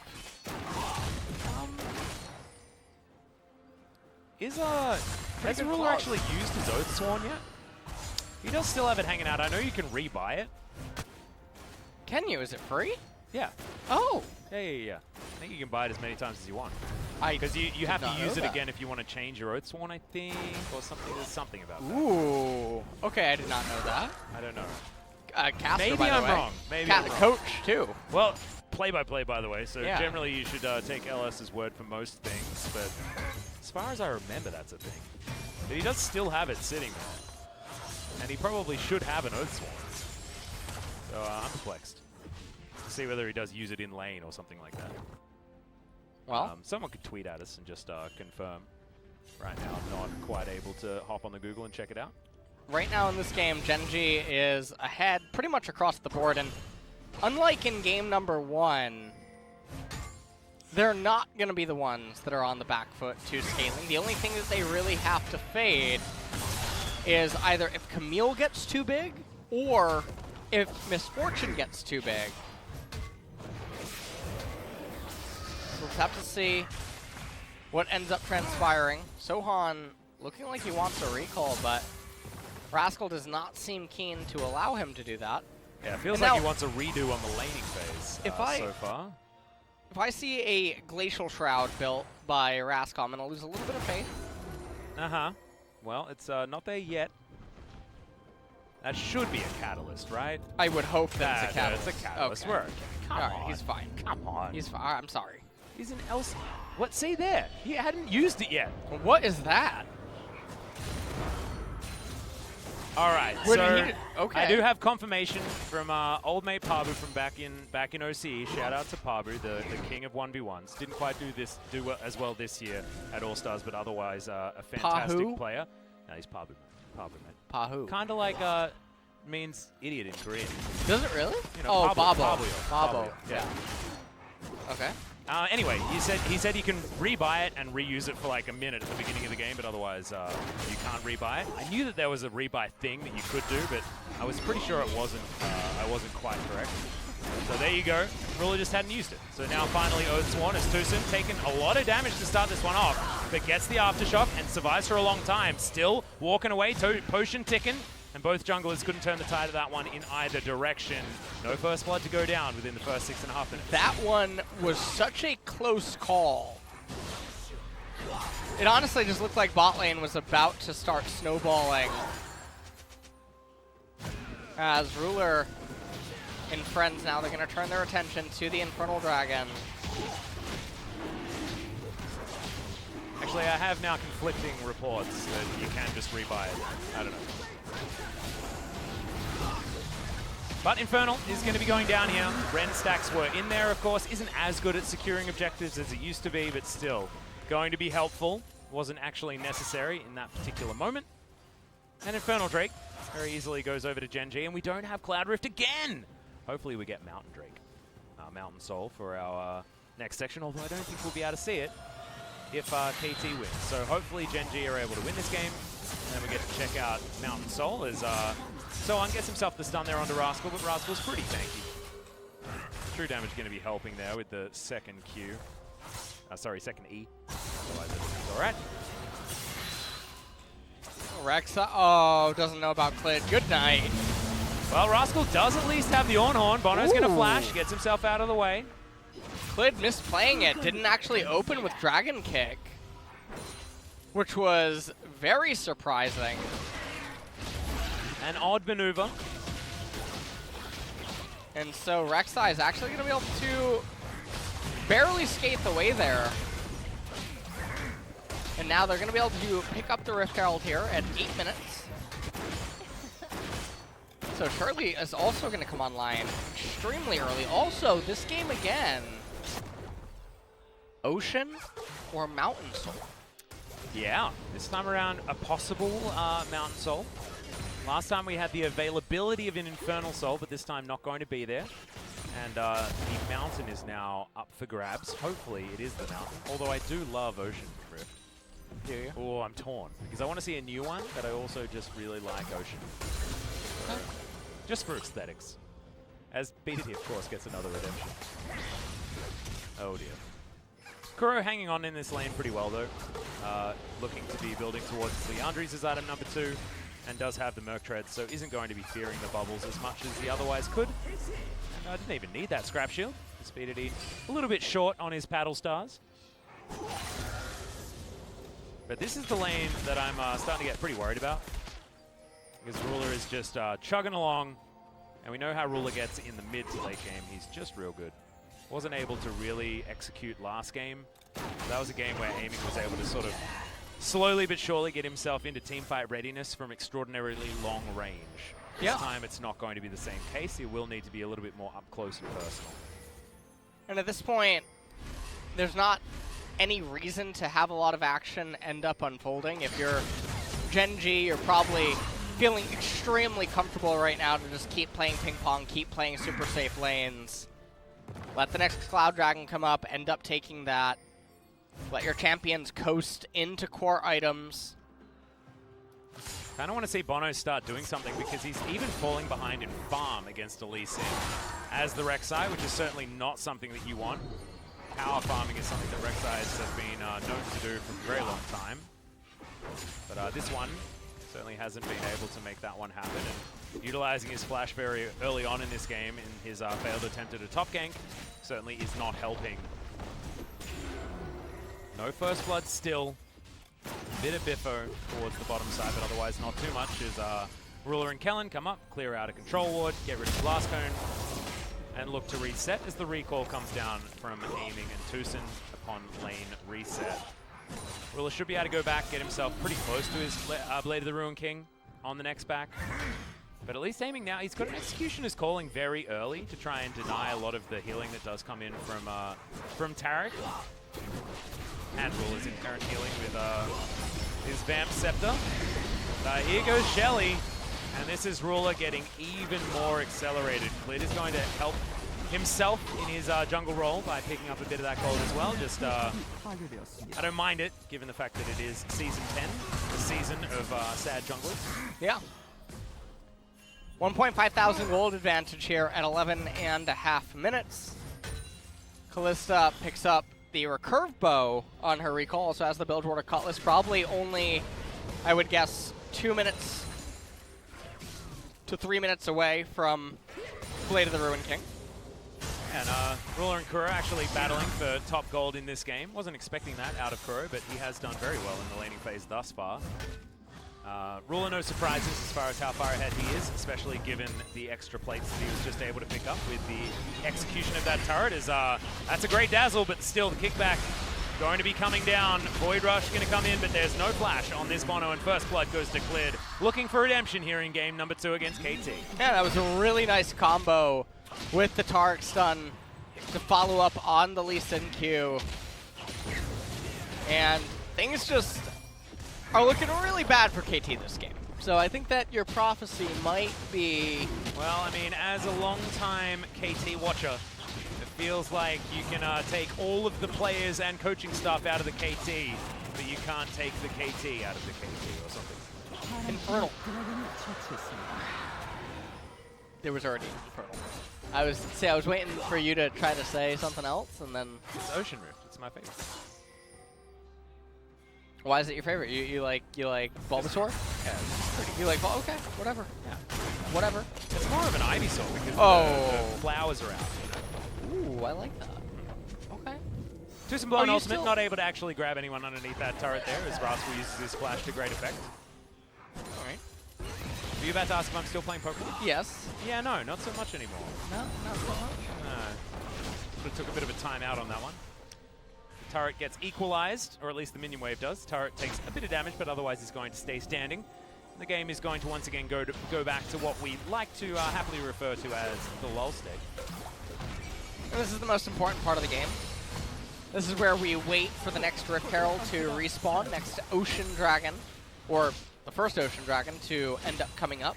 Yep. And another game going pretty stock standard as far as our expectations. Let's see whether KT can buck the trend and try and turn this one around, because in game number 1, this is the position that KT was in, and they were able to very handily pick up the victory at 29 minutes. Now that task is on Gen.G's shoulders. They do have split push advantage, just so I'm very unlucky. Didn't quite manage to pick up that last plate. 3,000 gold down, basically, is KT at 14 minutes. It's obviously extremely feels bad. Especially against the composition with the Ornn, that's just feels bad, and then you look at the team comp and feel bad again. How many times can you feel bad, Atlas? As many times as you want, LS. Okay. As many times as you want. I just wanted to clarify that. So. No, that's absolutely fine. but they can feel better if something can go right. Now Kuro has found Rascal. He's trying to burn him down here. He's got Morellonomicon as his first item, and that's why Rascal is just going to walk away scot-free. The Forbidden Book. Yeah. That's really what that is. Why is Kuro reading these texts? You should not be Kuro. He's a banned in our school. It's like Footloose all over It again. really is, yeah. Kevin Bacon. He just loves Morellonomicon. Herald being taken right now. That'll probably just be used to crack the mid-tier 1 turret. As, again, there's really not much going on here. No, we are lulling pretty hard. We are really lulling right now. We need to save the viewers. Do you know what? Have you seen any movies lately? So what I really wanted to watch was Contagion again. Ooh, I did actually, I did see that. I liked it a lot. Yeah, you recently watched it? I really want to give it a rewatch. Yeah. Haven't actually it's not checked on it out Netflix just yet. anymore. One thing that is on Netflix, though, is like all of the Studio Ghibli movies are coming out on Netflix. There are so many new releases on Netflix, though. They're trying within to the last combat month or the two. extraordinary release cycle that Disney Plus has going on. What is Disney Plus doing? Nothing until September. Oh, okay. I'm pretty sure. It is going to be Mandalorian season 2. Yeah, So Mandalorian that's season. exciting. That is quite Where's scary. the Obi-Wan show? I want that. Ooh. I'm excited for it. Yeah, that would be actually a really nice one. I would really like a Vader spin-off. That'd be cool. That would be nice, yeah. It's a pretty tight timeline for that one, as far as when you're going to utilize it, but I'm sure they could find some interesting times. That turret is a hair's breadth away, and BD doesn't even get the auto, but they'll have it on the next minion wave very, very easily. Point wasting time as Gen.G take their third turret of the game. It is a much smaller map now for KT to deal with. And KT got to do something, man. Otherwise, we're just going to be talking about, you know, movies to watch, and then it's going to be a Gen.G win. Listen, Atlas. This is what happens here now. Okay? Yeah. Korea is traumatized by Worlds. Yeah. They're afraid to just even make plays. Okay? They're afraid to try to do anything. No. But this is KT. They're never afraid. They are afraid. They always do the silly stuff. KT stands for can't try. And if you tell me that can't is spelled with a C, I'll tell you okay. And that still fits. That exactly. Just say K, and then it's fine. Alien. No, KT stands for keeps trying. Ooh. No matter how bad it gets. No I like matter that. how many times they've disappointed. They keep trying. I do That's like what that. It stands for. My cup is half full. Ocean Dragon is alive, and I think that KT, I mean, I really love the farming simulator they got going on here. Yeah? Really enjoying this, the Plants vs. Zombies. You know, I've never played a farming simulator. Really? Yeah. I played a lot of different You simulators, play so I guess- Pokemon Shield and Sword. Hey, that's not farming simulator. Basically is. You're farming eggs. Any That's truers? true. A lot of that does. Any true? Yeah, that's it. See, I got you there. You got me I got you on that truer. Damn right you did. Yeah, weird champ. Can't argue. Cannot argue. Yep. And Gen.G are one step closer to the Dragon Soul, and KT are one step closer to maybe doing something in this game. It's like Gen.G keeps poking the bear. They're like, can we have this? Can we have this? Can we have this? KT's like, okay, okay, okay. And look, it's not going so well for KT roster. They need to update the game plan. Because so far, they are falling further and further behind. And that is just what's happening. I thought you were about to say they were, like, if I had to guess your next word, I thought you were about to say they're falling asleep. Well, I mean, I don't think that's maybe- what Gen.G's, what KT's doing. That is what Well- we are doing. No. And now our job is going to be to liven up these fans and talk about something truly inspirational. Okay, what would you like to talk about? Do you have anything truly inspirational to discuss? Let me think. Give me about 20 seconds. Dude, you got yeah. about 20 minutes. If you've been watching this game, it's fine. You only need one gem, really. You know? Have you ever actually seen that music video? It's by Leslie Hall, Gem Sweater. Every time I see I Tarek, I haven't. think about it. Don't. Don't. All right, I won't. Into anyone listening to this VOD or if you're watching live, if you search you are baiting everyone right now. If you search up Leslie Hall Gem Sweater, you're going to become a Tarek main, and they're going to jam out to that song. You're going to love it? You're going to love it. Yeah. All right. You need to look up Leslie Hall during the break. No, I don't. Because you already know that we're going to Game 3, so. Oh, yeah, no, that's happening. Actually, we're going to Game 4. Yeah, no, we were supposed to go to Game 4. And then we're going to have a cancellation. Ah. Yeah. And then you're going to leave. And then I'll see you here tomorrow 2 hours earlier. And I'm going to call Achilles. For some reason. Even though Brendan's like right there, Valdez. That's fine. Right there, ready to go. But I have to call Achilles. Okay, in okay. those situations. Here we go. When is this game gonna end? Hit me with it. 33 and a half minutes. I'm gonna go with 39. Ooh, a longie. 63. 39.63 is a tough time to get to. But 40 minutes I was and seeing if seconds. you still had your wits. Well, you know, passed the dang test, didn't I?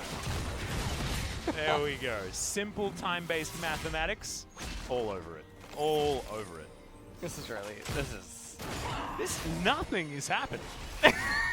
Like, normally we've got, like, something to save us from being a little bit too ridiculous, you know? You're ready to segue into something game-based. Is now Tucson thinking about giving it to us as they're both tracking each other.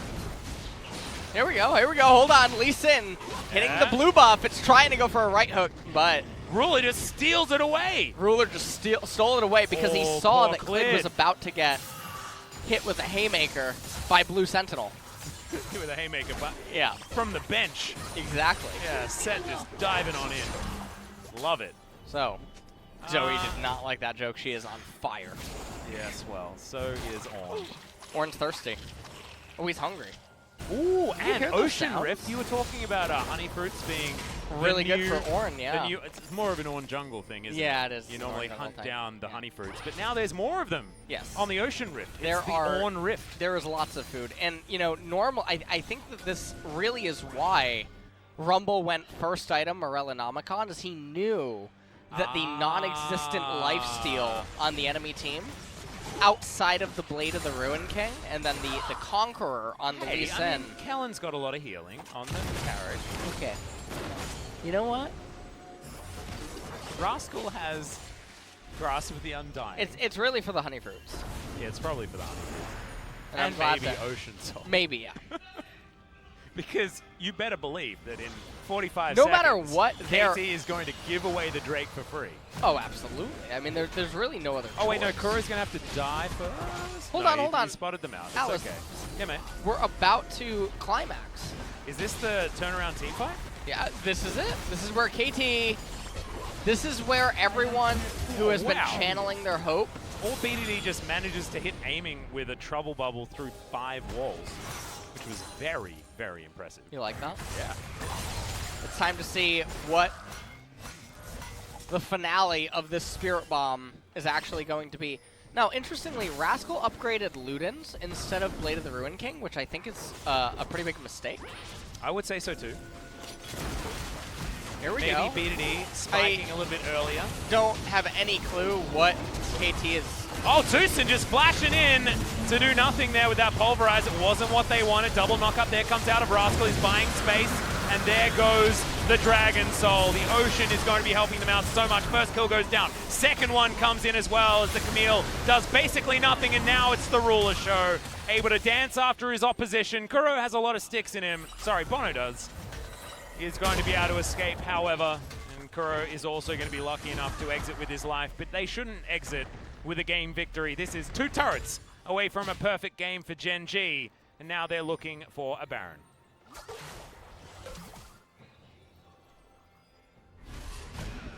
Oh, hey. Yeah. Yeah. You want to talk about that initiation? It was really like, it was like some guy in the pew stands up and says, "I object." Yeah.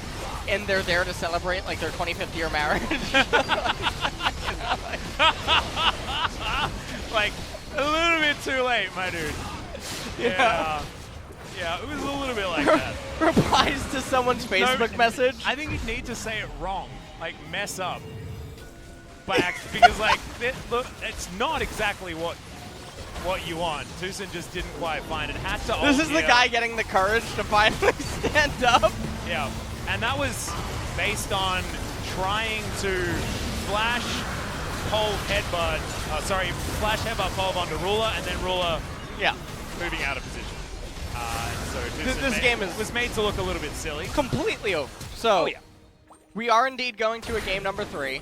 Drafts continue to be important. We can't all be T1. Yep, the thing is, we've got to have a look at the timer, because remember, 33.5 minutes. It was your guess? Yeah, and yours was 40 minutes and 3 seconds. Otherwise known as 39 minutes and 63 seconds. Incorrect. That was what you said? That's absolutely not. Any trues in the chat? You can let me know how right I am. What? Just ask. Alice, you don't get to say that. No, I don't. I'm too, no, too you're much of a too old. boomer. Yeah, I think so. Oh, Alice, I wanted to ask, would you like to join me for the co-streaming of the North American League Championship Series? Is there going to be as little action as there is in this particular game? Oh, absolutely not. NA is non-stop juice on cake. I don't even know where I was going with that one.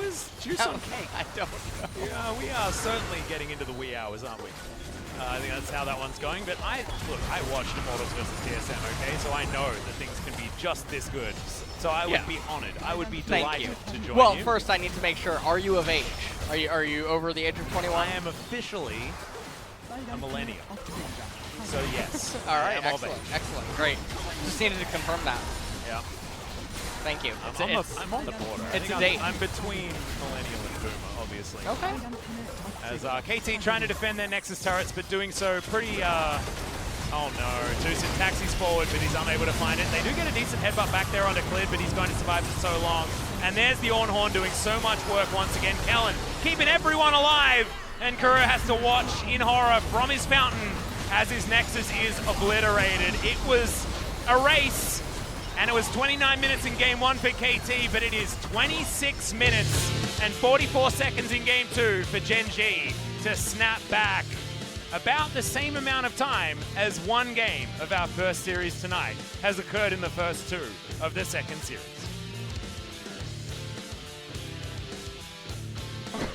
Well, that was a whole lot of nothing. Yeah, nothing happened, and then it was followed up by more nothing in that game. Largely to do with, trying to divvy out the MVP, and that was a difficult task. I'm not going to lie, because I think that most of the League of Legends that was relevant that game was done within the first 7 minutes, and then it was a case of KT not really having very many options. And thus... So, every lane lost, and then nothing happened, and then there were no ganks, and then the team comps sort of did this. Yeah. And then the one that was one that was actually better. Yeah, just crushed that one. Just so it's sort of like we stopped playing League of Legends, we started playing Fire Emblem, where you get the battle calculated beforehand. There was that one action in bot lane though, where the Alistar escaped barely. Yeah, that was really, really close. It was really close, but that was close to Gen.G just starting the snowball earlier. Exactly, yeah. And then unfortunately there was that one team fight, and KT found no other avenues back into the game. So what has resulted from this one is that you should never pick Rek'Sai unless you intend on doing something, maybe. It was so hard to do anything though. Yeah. In that game, it really was. I mean, what was KT's job this game? Like, if they were ever going to win. This is one of the things where laners and lane manipulation relative to the jungler's path becomes increasingly more important when your lane dynamics are set up for failure. And honestly, it's pretty doomed. If you're going to handshake it like that, I actually really enjoy getting to see games like this because you can just see what happens if both team compositions are just basically sort of go even and then collide. Yeah.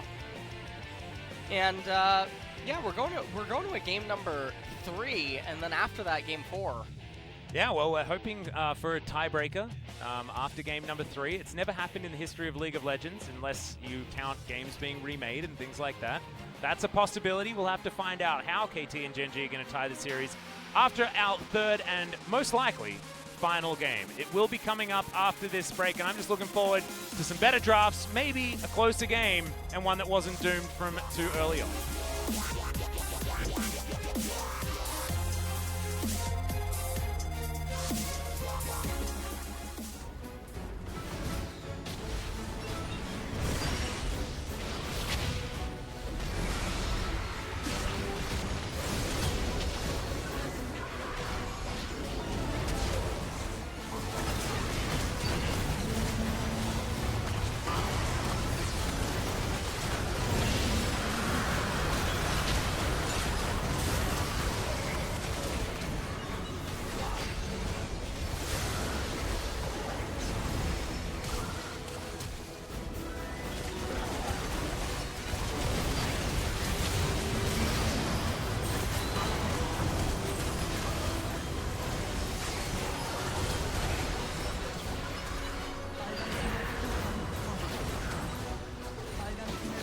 기다리자. 내려갈 거야. 이번에는 다 같이 막자. 누가? 나이스. 들어가자. 타워. 나 건다 봐줘. 뭐야? 알림부터 잡아. 미포. 오케이. 죽지 말자. 못 받아. 죽여. 고든 더티. 나이스. 다음 판도 이렇게 할 수 없게 하자. 내가 초반에 죽여. 죽여봐. 일로 와봐. 왜 안 죽여? 오케이. 뭐예요?